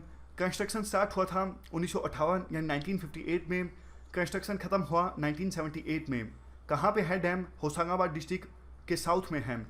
इस डैम के बनने से 44 यानी 44 गांव जो हैं वो समर्ज हो गए थे। वहाँ रहने वाले लोगों को दूसरी जगह पे रिहेबिलिटेट किया गया था। नेक्स्ट है साबरमती रिवर। साबरमती रिवर देखो 2 स्ट्रीम्स के कॉम्बिनेशन से बनती है, एक साबर और हाथमती।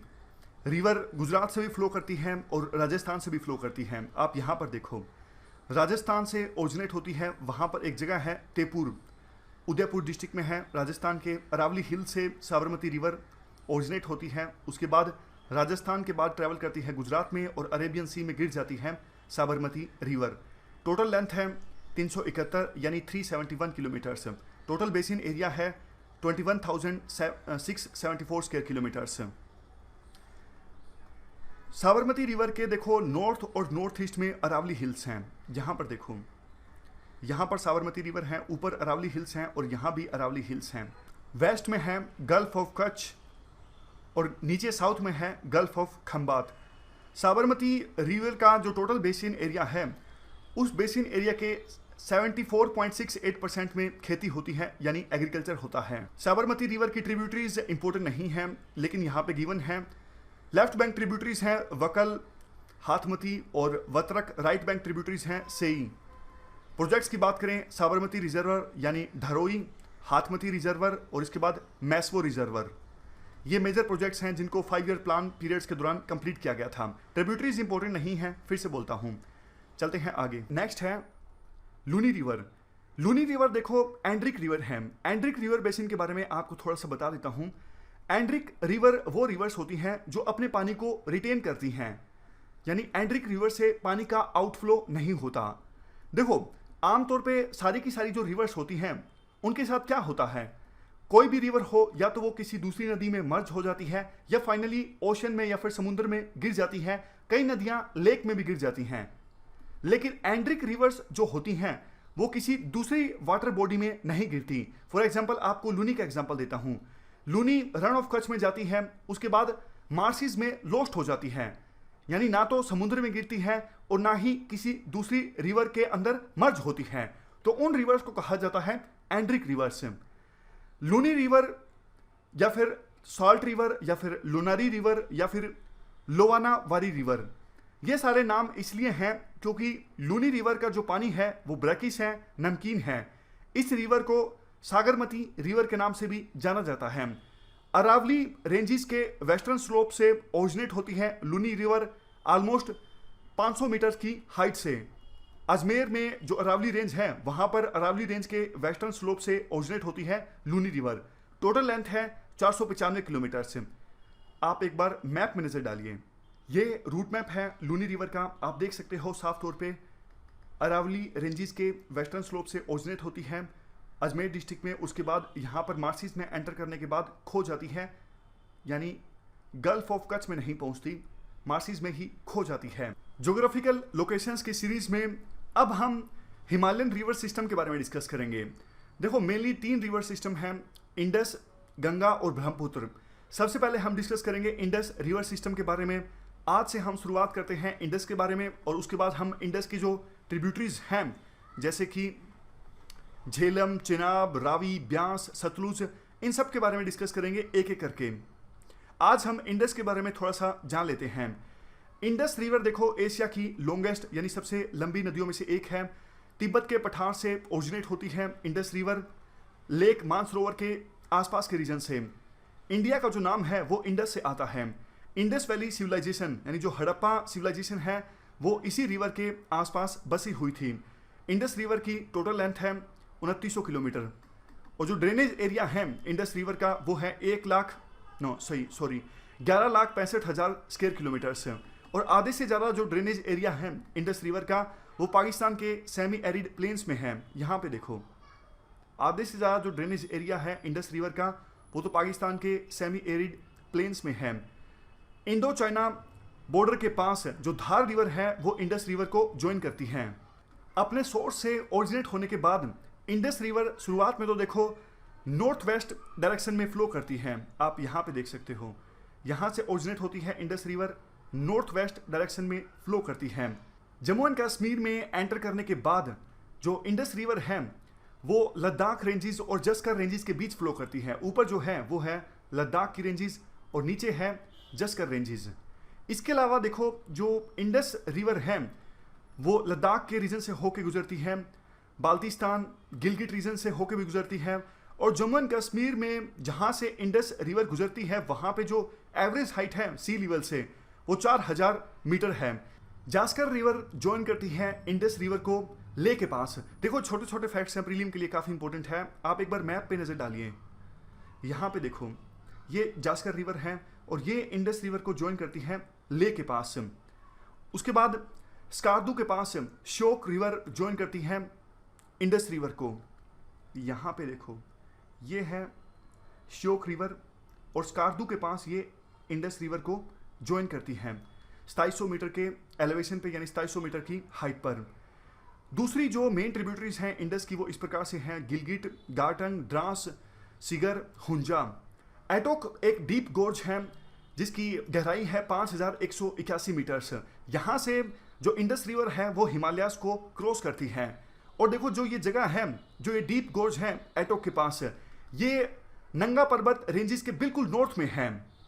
एक बार आप मैप पे भी नज़र डाल लीजिए, यहाँ पर देखो एटोक के पास गहरी घाटी से गुजरने के बाद इंडस रिवर जो है वो एक बैंड लेती है। यहाँ तक तो नॉर्थ वेस्ट डायरेक्शन में जा रही थी इंडस रिवर, उसके ठीक बाद प्लेन्स में उतरती है और साउदर्न डायरेक्शन में जाती है। आगे प्लेन एरियाज में जाने के बाद काबुल रिवर इंडस रिवर को ज्वाइन करती है और उसके बाद इंडस रिवर गुजरती है पोटवार प्लेट्यू से और साल्ट रेंजेस से भी, और अंत में इंडस रिवर गिरती है अरेबियन सी में। यहाँ पे देखो अरेबियन सी में इंडस रिवर गिरती है और यहाँ पे एक बहुत बड़ा डेल्टा बनता है। तो ये पूरा आर्टिकल हमने डिस्कस किया इंडस रिवर के बारे में। ज्योग्राफिकल लोकेशंस की सीरीज में आज हम डिस्कस करेंगे झेलम रिवर के बारे में। पहले आप झेलम रिवर का रूट मैप देख लीजिए। यहाँ पर देखो कश्मीर के साउथ ईस्ट से वेरीनाग लेक से ओरिजिनेट होती है झेलम रिवर। यहाँ पे देखो यहाँ से ओरिजिनेट होती है, उसके बाद नॉर्थ वेस्ट की तरफ जाती है। यहाँ पे ऑलमोस्ट 160 किलोमीटर तक बाउंड्री बनाती है झेलम रिवर इंडिया और पाकिस्तान के बीच। ये देखो तो क्वेश्चन इस प्रकार से यूपीएससी पूछ सकती है कि कौन सी जो रिवर हैं वो बाउंड्री बनाती हैं इंडिया और पाकिस्तान के बीच। आंसर होगा झेलम रिवर। एडिशनल इन्फॉर्मेशन की बात करें, इंडस रिवर की ट्रिब्यूटरी है झेलम रिवर, और ओरिजिनेट कहाँ से होती है जैसा हमने डिस्कस किया, कश्मीर वैली के साउथ ईस्टर्न में वेरीनाग लेक से ओरिजिनेट होती है। वूलर लेक से गुजरने के बाद जो झेलम रिवर है अपनी डायरेक्शन चेंज करती है। यहाँ पर एक बार आप नज़र डाल लीजिए कौन कौन सी लेक्स हैं झेलम रिवर के ऊपर। दो सबसे मेन हैं, वूलर लेक और डल लेक। नीचे की जो लेक्स हैं वो इतनी ज़्यादा इंपॉर्टेंट नहीं हैं। मनासबल लेक, गंगाबल लेक, नाइगिन लेक और अनकार लेक ये ज़्यादा इंपॉर्टेंट नहीं हैं। और ये ट्रिब्यूटरीज हैं लीडर, नीलूम और सिंध। ट्रिब्यूटरीज भी बहुत ज़्यादा इंपॉर्टेंट नहीं हैं।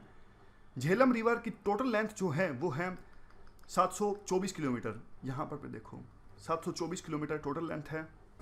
नेविगेबल है 160 किलोमीटर तक, यानी 160 किलोमीटर तक झेलम रिवर में सामान को एक स्थान से दूसरे स्थान पर पहुंचाया जा सकता है। बोट्स की सहायता से बोट्स चलती हैं 160 किलोमीटर तक, लेकिन आगे जो है वो नेविगेशन नहीं हो पाता झेलम रिवर पे। यहाँ पर देखो जो हमने डिस्कस किया था 170 किलोमीटर तक बाउंड्री बनाती है इंडिया और पाकिस्तान के बीच। पहले वैसे मैंने आपको 160 किलोमीटर बताया था, लेकिन एग्जैक्ट जो है वो 170 किलोमीटर है। 170 किलोमीटर का बॉर्डर बनाती है इंडिया और पाकिस्तान के बीच झेलम रिवर। 160 किलोमीटर तक नेविगेशन हो सकता है झेलम रिवर पे। और देखो जैसे ही झेलम रिवर मुजफ्फराबाद के पास पहुंचती है, यहाँ पर एकदम से टर्न लिया जाता है, एकदम से डायरेक्शन चेंज होती है, साउदर्न डायरेक्शन की तरफ मूव करती है। उसके बाद पाकिस्तान में एंटर करने के बाद पोटवार प्लेट्यू में जाती है झेलम रिवर, और उसके बाद जाती है साल्ट रेंजेस में। पोटवार जो प्लेट्यू है वो पाकिस्तान में है। ये देखो ये है पोटवार प्लेट्यू या फिर पोतोहार प्लेट्यू, ये पाकिस्तान में है। यहाँ से जाती है झेलम रिवर इस प्लेट्यू से, और उसके बाद साल्ट रेंजेस से भी जाती है, और बाद में मिल जाती है चेनाब में। एक जगह है पाकिस्तान में, जगह का नाम है यहाँ पे देखो त्रिमू।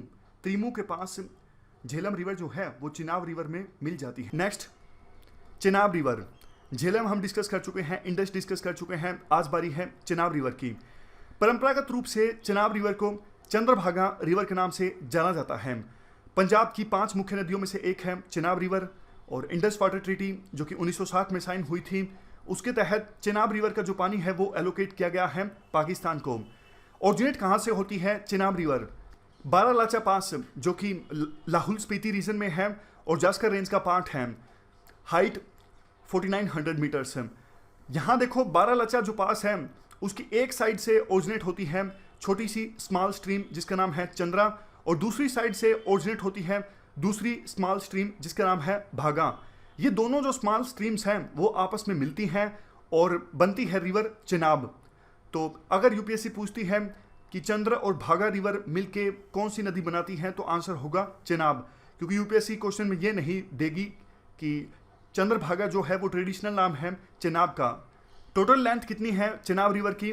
960 किलोमीटर, 960 किलोमीटर टोटल लेंथ है चिनाब रिवर की। चिनाब रिवर देखो शुरुआत में तो नॉर्थ वेस्ट डायरेक्शन में फ्लो करती है। यहाँ पर देखो ये है चिनाब रिवर, शुरुआत में नॉर्थ वेस्ट डायरेक्शन में फ्लो करती है, उसके बाद पैंगी वैली से होके गुजरती है जो कि पीर पंजाल रेंजेस के पैरेलल में है। किश्तवाड़ जो ज़िला है जम्मू एंड कश्मीर में, वहाँ पे एक गहरी घाटी बनाती है चिनाब रिवर, और अखनूर के पास प्लेन एरियाज में फ्लो करती है चिनाब रिवर। उसके बाद पाकिस्तान में एंटर करती है। झेलम और रावी नदी से पानी लेने के बाद सतलुज में मिल जाती है चिनाब रिवर। ये देखो झेलम से पानी लिया, उसके बाद रावी से पानी लिया, अंत में मिल गई सतलुज नदी में, और सतलुज जो नदी है फाइनली मिलती है इंडस नदी में।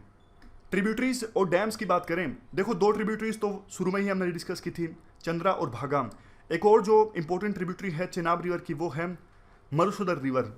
मरुसदर रिवर पर एक डैम पर पोस्ट है पकल डुल डैम, और दूसरे जो इंपॉर्टेंट डैम्स हैं चिनाब रिवर पे सलाल डैम, बागलीहार डैम और दुल्हस्ती हाइड्रो इलेक्ट्रिक प्लांट, ये 3 सबसे ज़्यादा मेन हैं।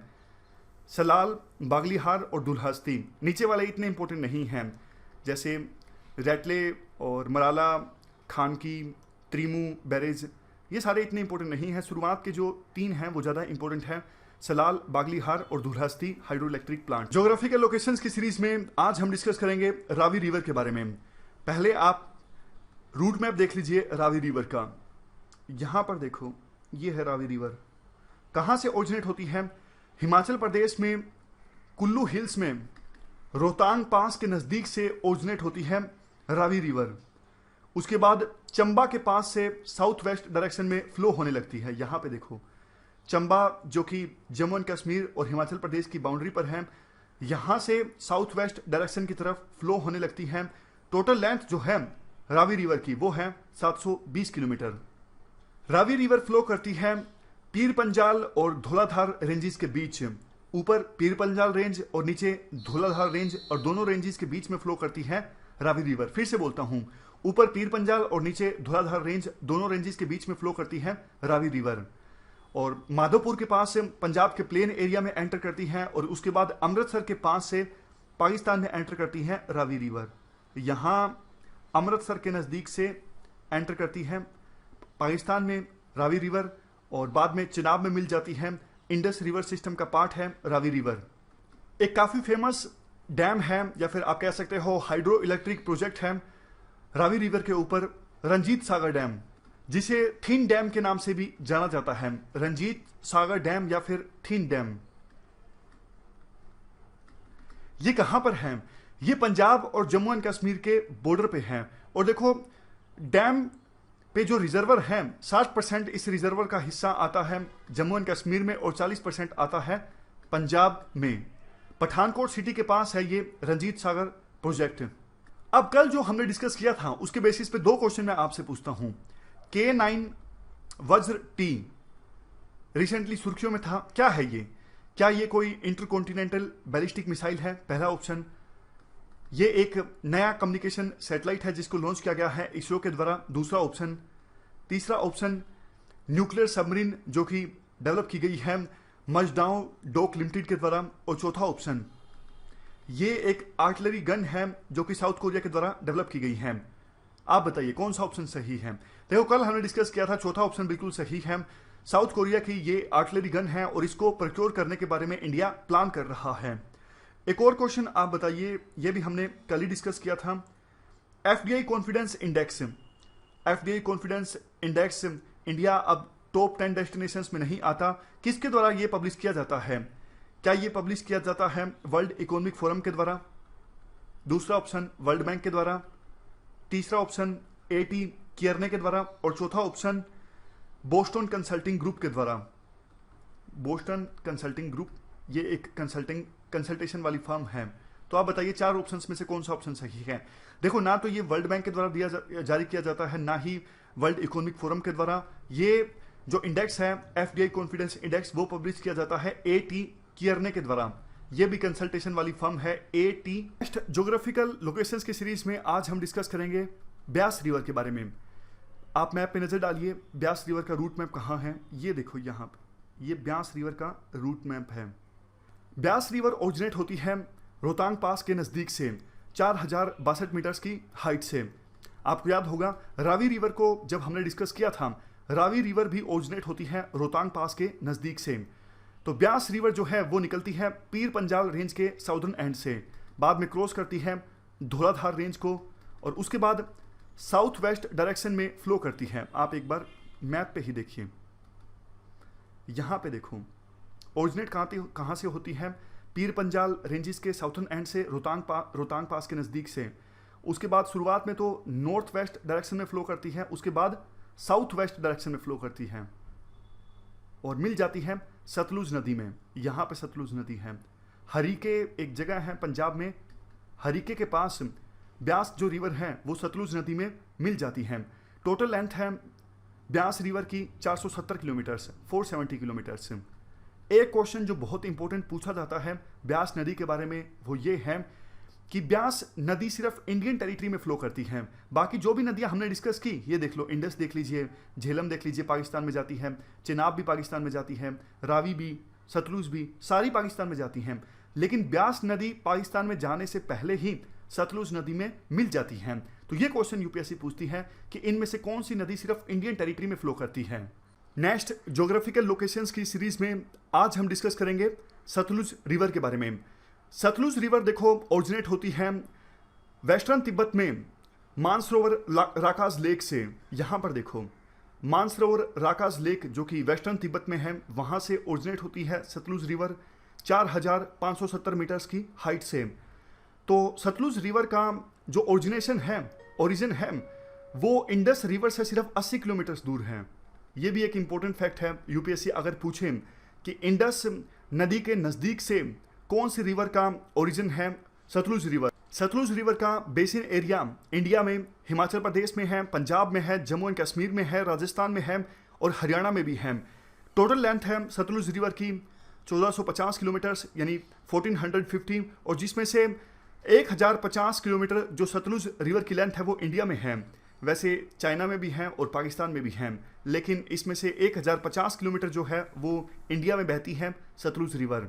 शुरुआत में सतलुज रिवर फ्लो करती है सिपकिला पास से। एक बार आप फिर से मैप पे नज़र डालिए।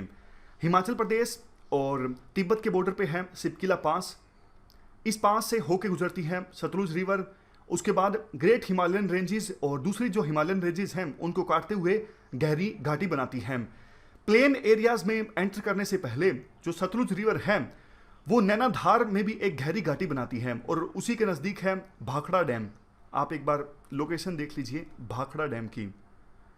यहाँ पर देखो प्लेन एरियाज में एंटर करने से पहले नैनाधार में गहरी घाटी बनाती है सतलुज रिवर और उसी के नज़दीक है भाखड़ा डैम। एक और मैप देख लीजिए, आसानी से आपको समझ में आ जाएगा। यहाँ पे है भाखड़ा डैम। उसके बाद देखो पंजाब में जब प्लेन एरियाज में सतलुज रिवर पहुंचती है तो रूपनगर एक जगह है जिसका नाम रोपड़ भी है। रोपड़ में जब सतलुज रिवर पहुंचती है तो उसके बाद वेस्टर्न डायरेक्शन में फ्लो करने लगती है और यहीं पर इसी के नज़दीक एक जगह है हरीके, और हरीके के नज़दीक ही सतलुज रिवर से आके मिलती है ब्यास रिवर। पिछली वीडियो में हमने ब्यास रिवर के बारे में डिस्कस किया था। तो ब्यास रिवर से मिलती है सतलुज रिवर, उल्टा है, मतलब ब्यास रिवर मिलती है सतलुज रिवर से। सतलुज जो है वो बड़ी रिवर है और ब्यास जो है वो सतलुज रिवर की ट्रिब्यूटरी है। आप ये भी याद रखिएगा सतलुज रिवर जो है वो बाउंड्री बनाती है इंडिया और पाकिस्तान के बीच। फिर से आप ध्यान से देखिए मैप को। यहाँ पे ये देखो सतलुज रिवर जो है वो इंडिया और पाकिस्तान के बीच बाउंड्री बना रही है।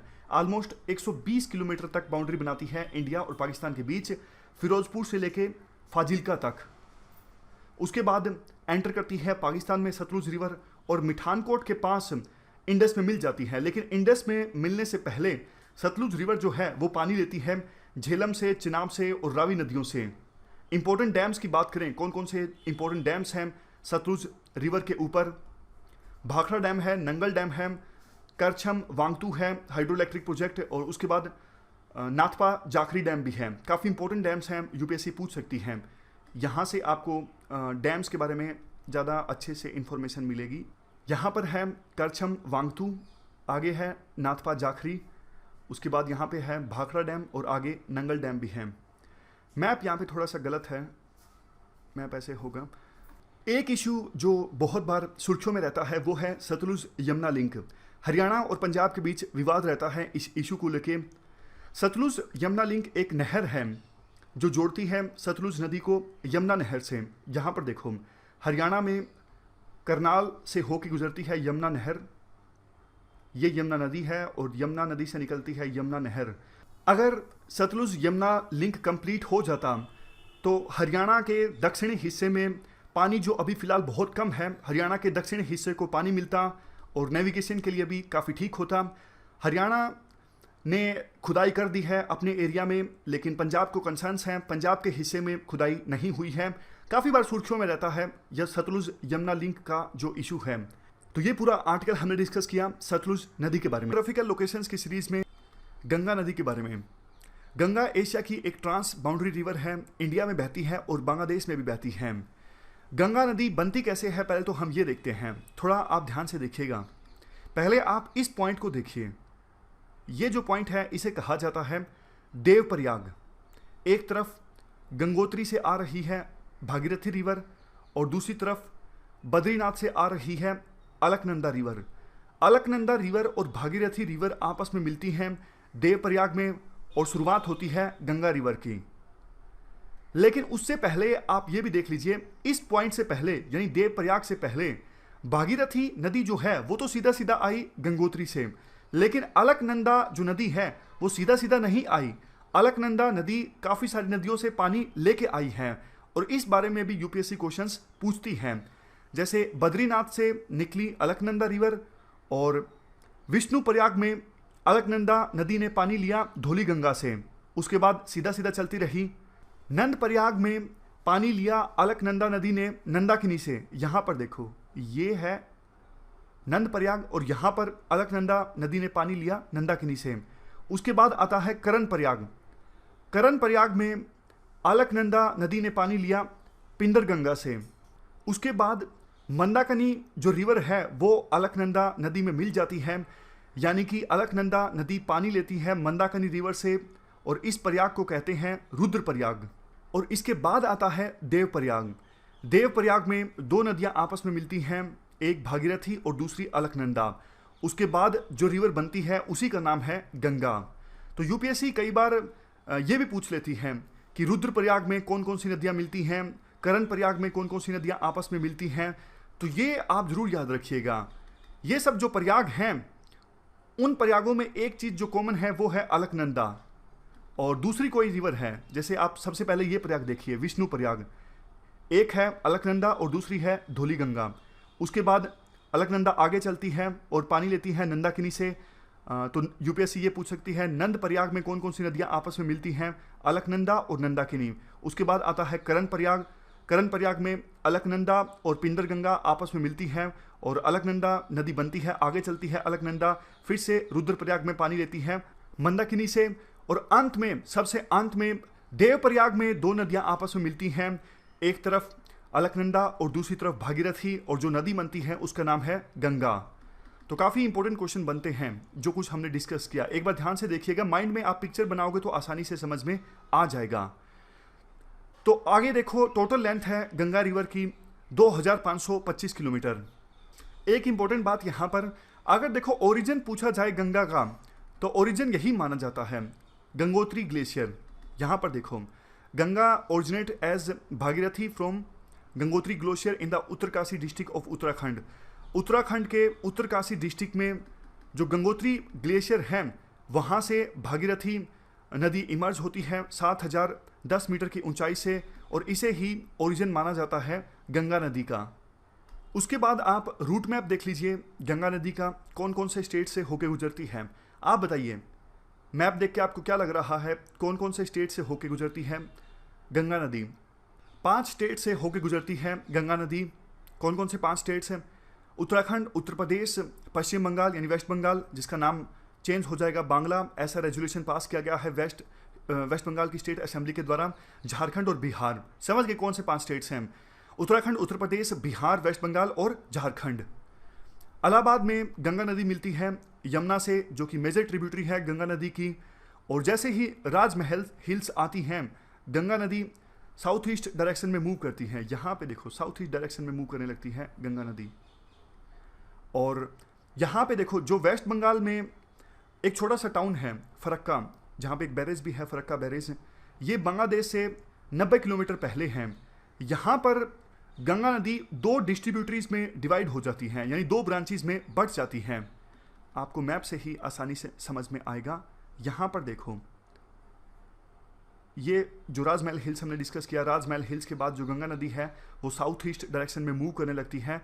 और फरक्का के पास जो गंगा नदी है वो 2 पार्ट्स में डिवाइड हो जाती है, एक हुगली भागीरथी और दूसरा पद्मा नदी। पद्मा जो कि मेन डिस्ट्रीब्यूटरी है गंगा की, वो बांग्लादेश में एंटर करती है और ब्रह्मपुत्र नदी से मिलती है। ब्रह्मपुत्र जैसे ही बांग्लादेश में एंटर करती है, ब्रह्मपुत्र नदी का नाम चेंज हो जाता है, जमुना हो जाता है। और यहाँ पर पद्मा और जमुना नदियाँ आपस में मिलती हैं। पद्मा नदी कहाँ से आई, याद होगा ना आपको, अभी मैंने आपको बताया। जैसे ही गंगा नदी फरक्का के पास पहुँचती है, 2 पार्ट्स में डिवाइड हो जाती है गंगा नदी। एक पार्ट हुगली भागीरथी जो कि इंडिया में बहता है, और दूसरा जो पार्ट है वो है पद्मा जो कि बांग्लादेश में एंटर करता है। और पद्मा मिलती है जमुना से, जो कि नाम है ब्रह्मपुत्र नदी का बांग्लादेश में। उसके बाद जो नदी बनती है उसे पद्मा ही कहा जाता है, लेकिन बाद में ये जो पद्मा नदी है वो मेघना नदी से मिलती है और मेघना नाम हो जाता है और अंत में मेघना नदी बंगाल की खाड़ी में गिरती है बांग्लादेश में। अब हम गंगा रिवर की ट्रिब्यूटरीज के बारे में भी एक बार देख लेते हैं। गंगा नदी की लेफ्ट बैंक ट्रिब्यूटरीज हैं रामगंगा, गोमती, करनाली, गंडक, कोसी, महानंदा, और राइट बैंक ट्रिब्यूटरीज हैं यमुना, तमसा, सोन और पनपन। यहाँ पर देखो आप, लेफ्ट बैंक ट्रिब्यूटरीज यहाँ पर हैं, ये रही रामगंगा, गोमती, घाघरा, गंडक, कोसी भी है और उसके बाद महानंदा भी हैं। और राइट बैंक ट्रिब्यूटरीज की हम बात करें तो यमुना मिलती है, यमुना सबसे बड़ी ट्रिब्यूटरी है गंगा की, यहाँ पे तमसा है, ये सोन है, उसके बाद पनपन है। तो इनके बारे में हम डिटेल से डिस्कस करेंगे। तो डिटेल से डिस्कस करेंगे तो आपको ऑटोमेटिक ये सारी ट्रिब्यूटरीज के बारे में जो इंपॉर्टेंट इन्फॉर्मेशन है वो याद हो जाएगी। और यूपीएससी क्वेश्चन कई प्रकार से पूछती है, जैसे गंगा की जो लेफ्ट बैंक ट्रिब्यूटरीज हैं उन्हें आप राइट टू लेफ्ट लगाइए, राइट बैंक ट्रिब्यूटरीज को राइट टू लेफ्ट लगाइए या फिर लेफ्ट टू राइट लगाइए। इस प्रकार के क्वेश्चन काफ़ी बार यूपीएससी पूछती हैं, क्योंकि गंगा नदी जो है काफ़ी इंपॉर्टेंट है। गंगा, इंडस नदी, ब्रह्मपुत्र, ये जो बड़ी नदियां हैं ना, इनके ट्रिब्यूटरीज के बारे में यूपीएससी क्वेश्चन पूछ लेती हैं। तो अब हम आगे आने वाले कुछ दिनों में गंगा नदी की ट्रिब्यूटरीज पे ही फोकस करेंगे। आज हम डिस्कस करेंगे रामगंगा रिवर के बारे में। रामगंगा रिवर जो है वो गंगा की लेफ्ट बैंक ट्रिब्यूटरी है। यहां पर देखो, ये है रामगंगा रिवर। इंफॉर्मेशन की बात करें तो रामगंगा रिवर ओरिजिनेट होती है उत्तराखंड के गढ़वाल डिस्ट्रिक्ट में। वहाँ पर ऑलमोस्ट 800-900 मीटर की ऊंचाई से ओरिजिनेट होती है रामगंगा रिवर। ग्लेशियर का नाम भी यहाँ पे दिया है, वैसे इंपॉर्टेंट नहीं है, नामिक ग्लेशियर हिमालयाज में। ड्रेनेज एरिया टोटल है रामगंगा रिवर का 30,641 किलोमीटर स्क्वायर। टोटल लेंथ है रामगंगा रिवर की 596 किलोमीटर्स। कौन सी इंपॉर्टेंट सिटीज हैं रामगंगा रिवर पर? बरेली और रामनगर। कन्नौज के पास रामगंगा रिवर जो है वो गंगा से ज्वाइन करती हैं। अगर यूपीएससी पूछती है कि कन्नौज के नज़दीक कौन सी रिवर्स का संगम है, जैसे इलाहाबाद के बारे में कई बार क्वेश्चन पूछ लिया जाता है, उसी प्रकार से कन्नौज के बारे में पूछा जा सकता है। तो याद रखिएगा, रामगंगा रिवर मिलती है गंगा रिवर से कन्नौज के पास। एनुअल फेस्टिवल ऑर्गेनाइज होता है रामगंगा रिवर के किनारे पर, गंगा दशहरा। ये हर एक साल ऑर्गेनाइज होता है सितंबर और अक्टूबर के महीने के दौरान। कहाँ पर? बरेली के नज़दीक एक विलेज है जिसका नाम है चौबारी, वहाँ पर ये गंगा दशहरा फेस्टिवल ऑर्गेनाइज होता है। रामगंगा रिवर खुद ही एक ट्रिब्यूटरी है और छोटी नदी है, इसलिए ट्रिब्यूटरीज आपको याद रखने की आवश्यकता है नहीं। वैसे ये हैं ट्रिब्यूटरीज, याद मत रखिएगा। हम डिस्कस करेंगे गोमती नदी के बारे में। लेफ्ट बैंक ट्रिब्यूटरी है गोमती नदी गंगा की। गोमती नदी कहाँ से ओरिजिनेट होती है? ये ओरिजिनेट होती है गोमत ताल से। यहाँ पर देखो, ये है गोमती नदी, गोमत ताल से ओरिजिनेट होती है और गोमत ताल को औपचारिक रूप से फलार झील के नाम से भी जाना जाता है। कहाँ पर है ये? माधोटांडा के नज़दीक पीलीभीत में। लेंथ है गोमती नदी की 900 किलोमीटर से। और गंगा नदी में मिलती है गोमती नदी सैदपुर के नज़दीक कैथी गाजीपुर में। लखनऊ जो सिटी है, राजधानी है उत्तर प्रदेश की, वो गोमती नदी के ऊपर है। यूपीएससी क्वेश्चन पूछ सकती है इस पर। कुछ इंपॉर्टेंट डैम्स तो नहीं हैं गोमती नदी के ऊपर। हिंदू मिथोलॉजी में कहा गया है कि गोमती जो है वो हिंदू विद्वान वशिष्ठ की बेटी हैं और एकादशी के दिन अगर डुबकी लगाई जाती है गोमती नदी में तो पाप माफ़ हो जाते हैं। ये हिंदू मिथोलॉजी में कहा गया है। तो ये आर्टिकल हमने डिस्कस किया गोमती नदी के बारे में। घाघरा नदी के बारे में। घाघरा नदी कहाँ से ओरिजिनेट होती है? गिरला मंदाता पीक, ये कहाँ पर है? तिब्बत में मानसरोवर के साउथ में है ये पीक और वहाँ से ओरिजिनेट होती है घाघरा नदी। वेस्टर्न नेपाल में घाघरा नदी को करनैली नदी के नाम से भी जाना जाता है। ट्रिब्यूटरीज जैसे कि तिला, सेती, बेरी, इनसे पानी इकट्ठा करने के बाद प्लेन एरियाज में एंटर करती है, यानी माउंटेन्स से बाहर निकलती है घाघरा नदी और सीसा पानी के पास एक गहरी घाटी बनाती है। टोटल लेंथ कितनी है घाघरा नदी की? टोटल लेंथ है 1080 किलोमीटर से। छपरा के पास गंगा नदी से मिलती है घाघरा नदी, लेकिन गंगा से मिलने से पहले शारदा नदी जो है वो घाघरा नदी में मिलती है। शारदा नदी जिसे काली या फिर काली गंगा के नाम से भी जाना जाता है, तो पहले शारदा नदी मिलती है घाघरा नदी में, और उसके बाद घाघरा नदी मिल जाती है गंगा से छपरा के पास। घाघरा नदी बाढ़ के लिए जानी जाती है क्योंकि अपना कोर्स बार बार चेंज करती है, यानी जो रूट है घाघरा नदी के द्वारा बार बार चेंज किया जाता है, इसलिए घाघरा नदी के आसपास के एरियाज़ में बाढ़ बहुत ज़्यादा आती है। तो ये हमने इंपॉर्टेंट इन्फॉर्मेशन डिस्कस की। आप एक बार रूट मैप भी देख लीजिए घाघरा नदी का। यहाँ पर देखो तिब्बत में मानसरोवर के साउथ से निकलती है और छपरा के पास एंटर कर जाती है, मिल जाती है गंगा से, और उससे पहले शारदा नदी यानी काली या फिर काली गंगा मिलती है घाघरा नदी से। यहाँ से आपको ज़्यादा अच्छे से समझ में आ जाएगा। ये है घाघरा नदी, यहाँ से देखो, और वेस्टर्न नेपाल में इसे जाना जाता है करनैली नदी के नाम से। ट्रिब्यूटरीज बहुत ज़्यादा इंपॉर्टेंट नहीं हैं घाघरा नदी की, वैसे इस प्रकार से हैं। लेफ्ट बैंक ट्रिब्यूटरीज ये हैं और राइट बैंक ट्रिब्यूटरीज ये हैं। हम डिस्कस करेंगे गंडकी या फिर गंडक रिवर के बारे में। अभी हम लेफ्ट बैंक ट्रिब्यूटरीज डिस्कस कर रहे हैं गंगा रिवर की, तो चौथी लेफ्ट बैंक ट्रिब्यूटरी है गंडकी या फिर गंडक। गंडक नदी one of the major river है नेपाल की। गंगा की लेफ्ट बैंक ट्रिब्यूटरी है। ओरिजिनेट कहाँ से होती है? तिब्बत नेपाल बॉर्डर पे 7,620 मीटर्स की हाइट से ओरिजिनेट होती है गंडक रिवर। शुरुआत में देखो दो स्ट्रीम्स होती हैं, एक काली गंडक और दूसरी त्रिशूल गंगा या फिर त्रिशूली। यहाँ पर देखो काली गंडक यहाँ पर है और त्रिशूली यहाँ पर है, दोनों स्ट्रीम्स मिलके बनाती हैं गंडक रिवर। नेपाल हिमालयज में धौलगिरी और माउंट एवरेस्ट के बीच से निकलती है गंडक रिवर, उसके बाद नेपाल के सेंट्रल इलाकों में पहुंचती है। वैसे 3 देशों से होकर गुजरती है गंडक रिवर, तिब्बत, चाइना, नेपाल और इंडिया। टोटल लेंथ है गंडक रिवर की 630 किलोमीटर से। और ज़्यादा एडिशनल इन्फॉर्मेशन की बात करें तो नेपाल हिमालयाज में बहुत सारी ट्रिब्यूटरी से पानी लेती है गंडक रिवर, जैसे काली गंडक या फिर मायनगाड़ी, बारी और त्रिशूली। उसके बाद गंगा प्लेन्स में एंटर करती है बिहार चंपारण डिस्ट्रिक्ट में, और लास्ट में सोनपुर के नज़दीक गंगा नदी से मिल जाती है गंडक नदी। ट्रिब्यूटरीज के बारे में वैसे हमने जान लिया है, लेकिन आप और ज़्यादा डिटेल से याद रखना चाहते हो जिसकी आवश्यकता है नहीं, तो ये लेफ्ट बैंक ट्रिब्यूटरीज हैं और ये राइट बैंक ट्रिब्यूटरीज हैं, आवश्यकता है नहीं। वैसे हम डिस्कस करेंगे कोसी रिवर के बारे में। यहाँ पर देखो गंगा की लेफ्ट बैंक ट्रिब्यूटरीज हम डिस्कस कर रहे हैं और आज डिस्कस करेंगे कोसी रिवर के बारे में।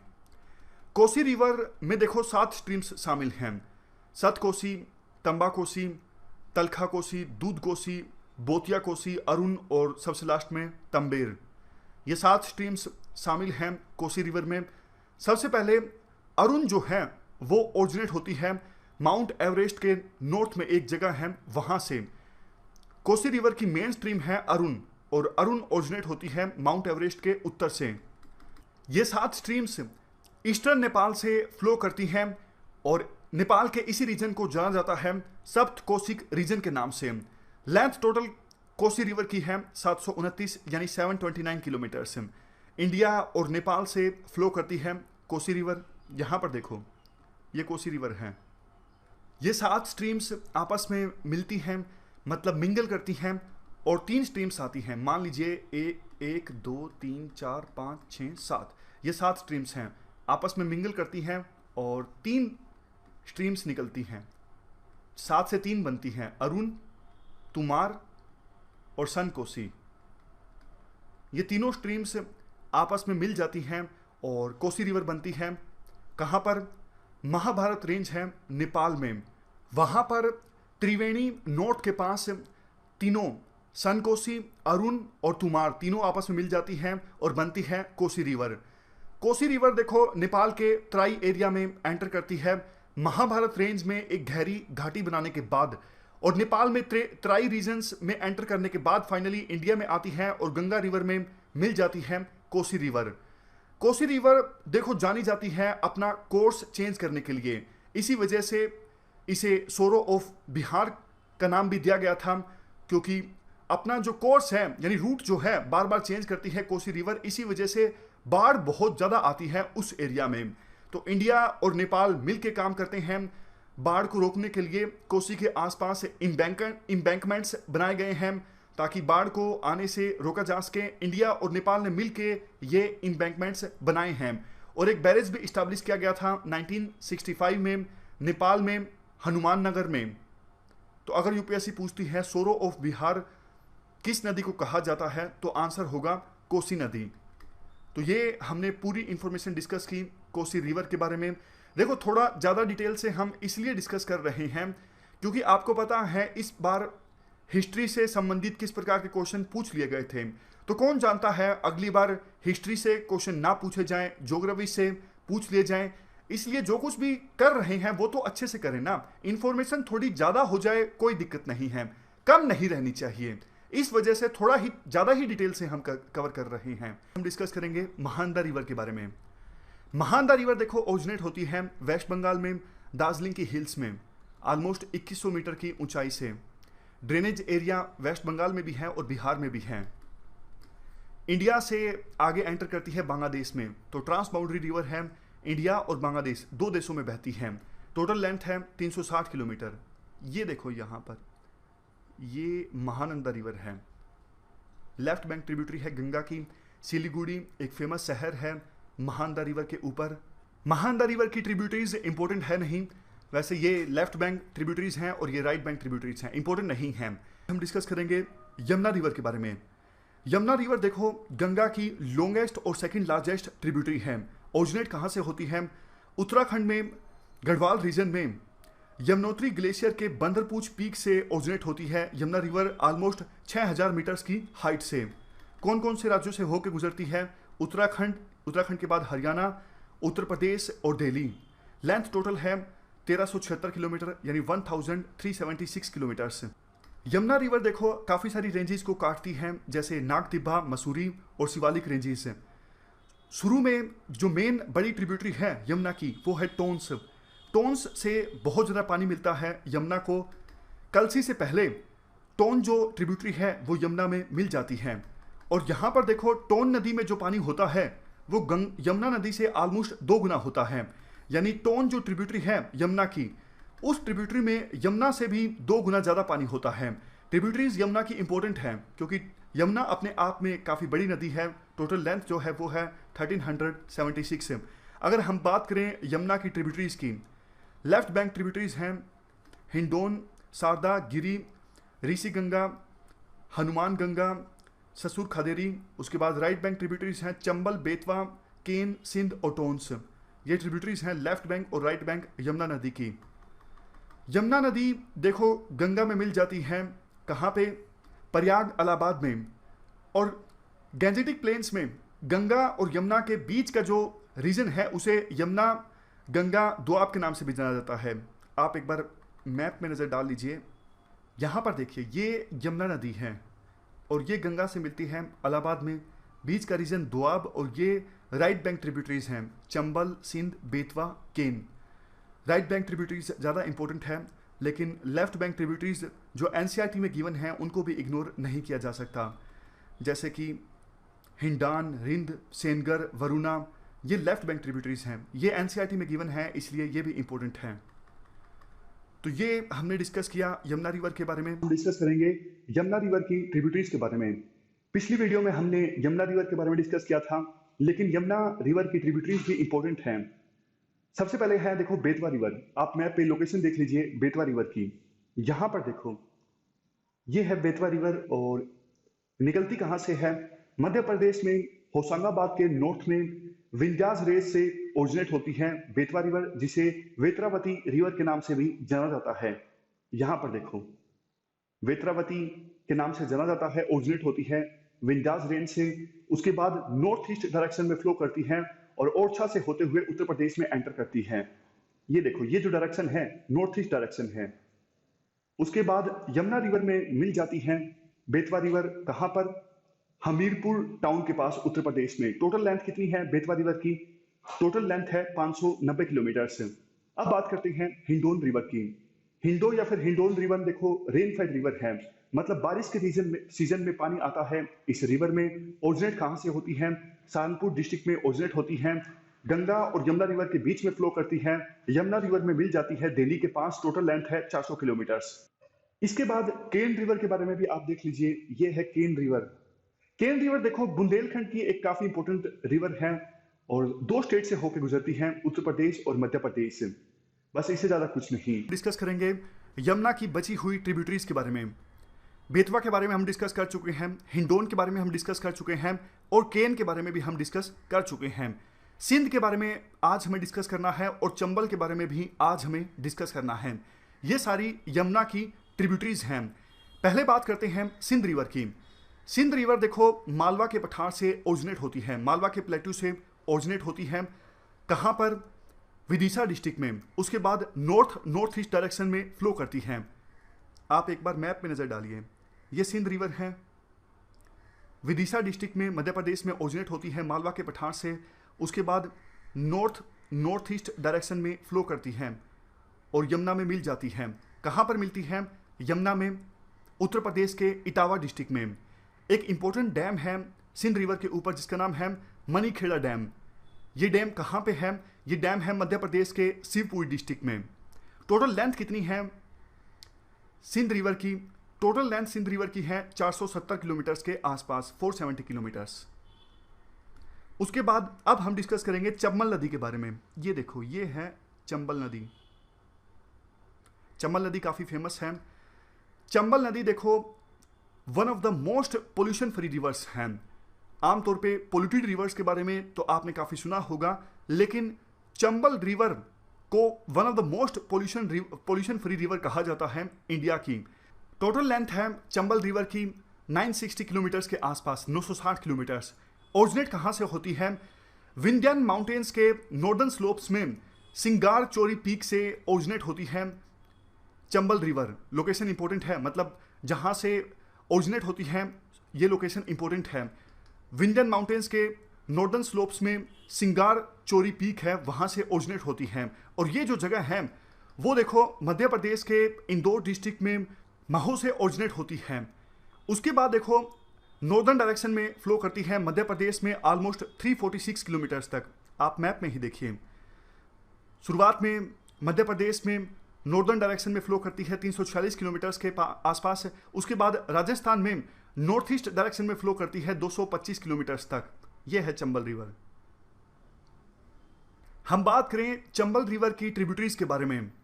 यहां पर आप ध्यान से देखिएगा, ये देखो बानस रिवर मिल रही है चंबल नदी से, और यहां पर काली सिंध नदी मिल रही है चंबल से, और ये पार्वती नदी मिल रही है चंबल से। ये तीनों नदियां मिलती हैं चंबल में और फाइनली चंबल नदी मिलती है यमुना में। तो अगर यूपीएससी पूछती है कि बानस, काली सिंध और पार्वती कौन सी नदी की ट्रिब्यूटरीज हैं, ये सब ट्रिब्यूटरीज हैं चंबल नदी की। हम डिस्कस करेंगे सोन रिवर के बारे में। सोन रिवर गंगा की साउदर्न ट्रिब्यूटरीज में सबसे लार्ज है। कहाँ से ओरिजिनेट होती है? मध्य प्रदेश में अमरकंटक के नज़दीक से ओरिजिनेट होती है सोन रिवर। एक इंपॉर्टेंट बात यूपीएससी पूछ सकती है, सोन रिवर का जो ओरिजिनेशन है वो नर्मदा रिवर के सोर्स के नज़दीक है। यहाँ पर देखो, अमरकंटक के नज़दीक से ही नर्मदा रिवर ओरिजिनेट होती है और सोन रिवर भी अमरकंटक के नज़दीक से ही ओरिजिनेट होती है। शुरुआत में नॉर्थ वेस्ट डायरेक्शन में फ्लो करती है और उसके बाद एकदम से ईस्टवर्ड डायरेक्शन में टर्न लेती है।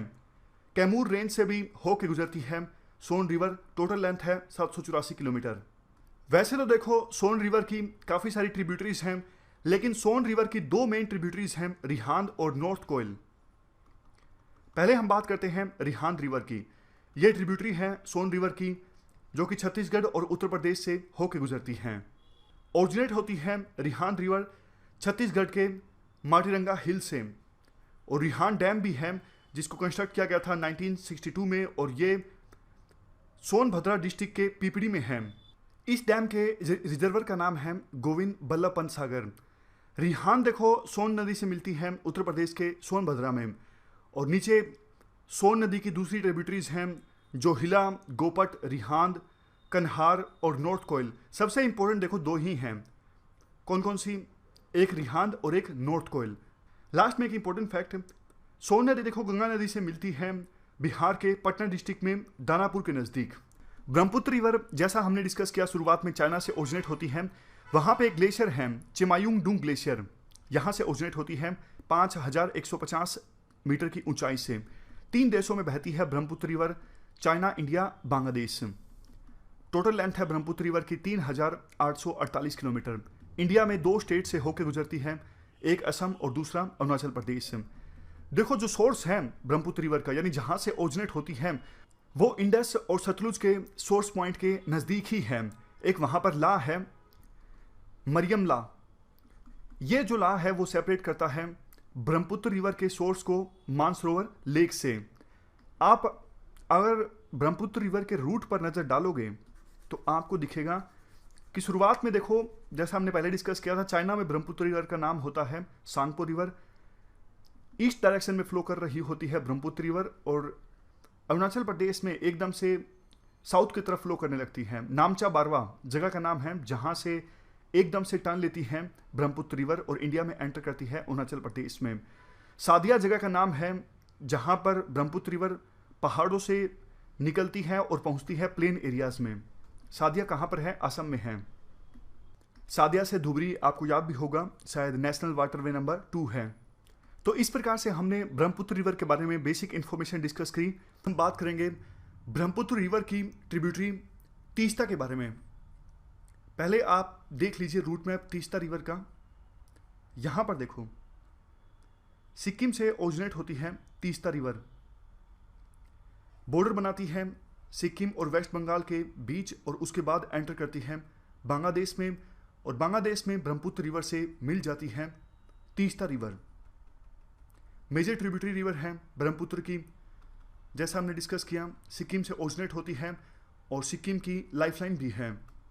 अगर यूपीएससी स्पेसिफिकली लेक का नाम पूछती है कि कौन से लेक से ओरिजिनेट होती है तीस्ता नदी, नाम है लेक का तसो लामो लेक। ग्लेशियर है जिसका नाम है खांसे ग्लेशियर। इस ग्लेशियर के पिघलने से पानी आता है तीस्ता रिवर में। ट्रिब्यूटरीज इस प्रकार से हैं, लेकिन देखो तीस्ता रिवर की ट्रिब्यूटरीज इंपॉर्टेंट नहीं हैं।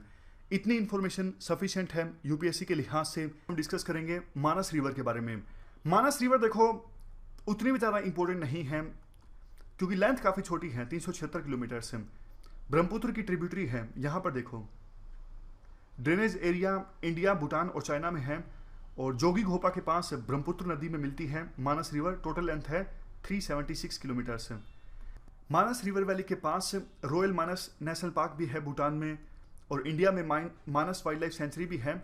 मानस वाइल्ड लाइफ सेंचुरी देखो टाइगर रिजर्व भी है, नेशनल पार्क भी है, बायोस्फीयर रिजर्व भी है, और यूनेस्को वर्ल्ड हेरिटेज साइट भी है। काफ़ी इंपॉर्टेंट है मानस वाइल्ड लाइफ सेंचुरी।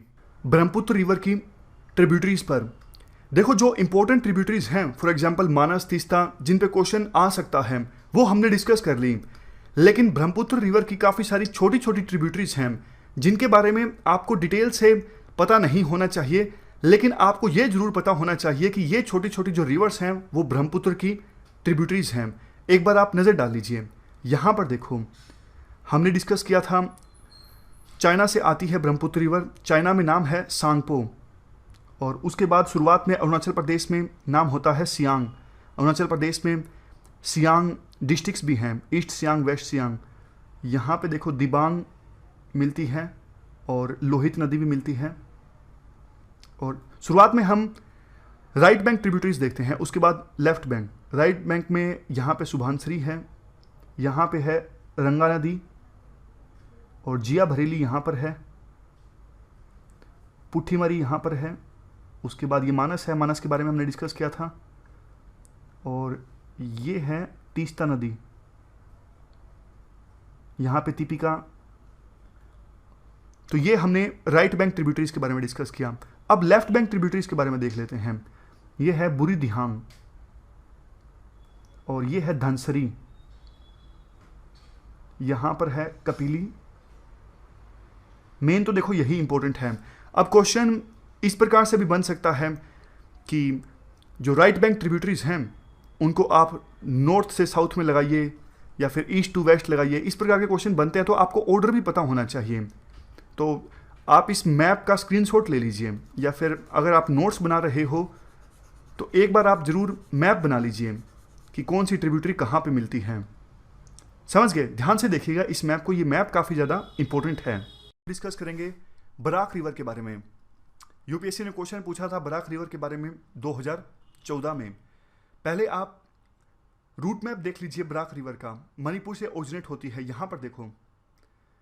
उसके बाद असम में बराक रिवर जो है वो दो पार्ट्स में डिवाइड हो जाती है, एक सुरमा दूसरी कुशियारा। और बांग्लादेश में एंटर करने के बाद ये दो स्ट्रीम्स फिर से आपस में मिल जाती हैं, सुरमा और कुशियारा, और जो स्ट्रीम बनती है उसका नाम होगा मेघना। सारी डिटेल्स हम जानते हैं। यहाँ पर देखो मणिपुर से ओरिजिनेट होती है और मणिपुर की बिगेस्ट रिवर है लियाई खुलेन विलेज, जो कि मणिपुर के सेनापति डिस्ट्रिक्ट में है, वहाँ से ओरिजिनेट होती है। और मणिपुर के बाद मिजोरम में भी जाती है और असम में भी जाती है। असम में दो पार्ट्स में डिवाइड हो जाती है, एक सुरमा दूसरा कुशियारा। यहाँ पर देखो कुशियारा। ये दो स्ट्रीम्स अलग अलग बहती हैं, लेकिन बांग्लादेश में जाके ये दोनों स्ट्रीम्स सुरमा और कुशियारा आपस में फिर से मिल जाती हैं और नाम होगा मेघना। आप एक बार फिर से मैप पे ही नजर डालिए।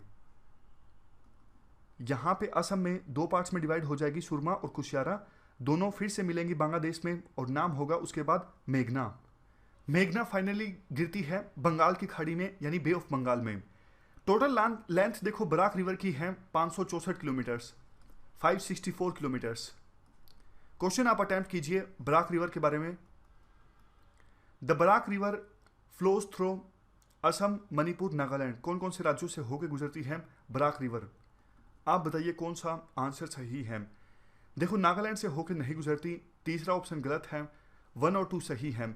असम, मिजोरम और मणिपुर से होकर गुजरती है बराक रिवर, तो इसका आंसर होगा ए, 1, 2। फैनी रिवर आज हम डिस्कस करेंगे।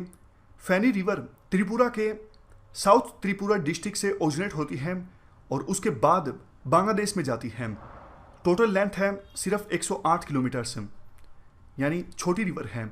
इंपॉर्टेंट इसलिए है क्योंकि 2015 में एक ब्रिज की नींव रखी गई थी फेनी रिवर के ऊपर। ये जो ब्रिज है वो त्रिपुरा को आपस में कनेक्ट करेगा बांग्लादेश से। तो ये ब्रिज काफ़ी सुर्खियों में था। अगर यूपीएससी पूछती है कि फेनी रिवर कहाँ से ओरिजिनेट होती है और फेनी रिवर के ऊपर जो ब्रिज बनाया जा रहा है वो कौन से देश से कनेक्ट करेगा, आंसर होगा बांग्लादेश से।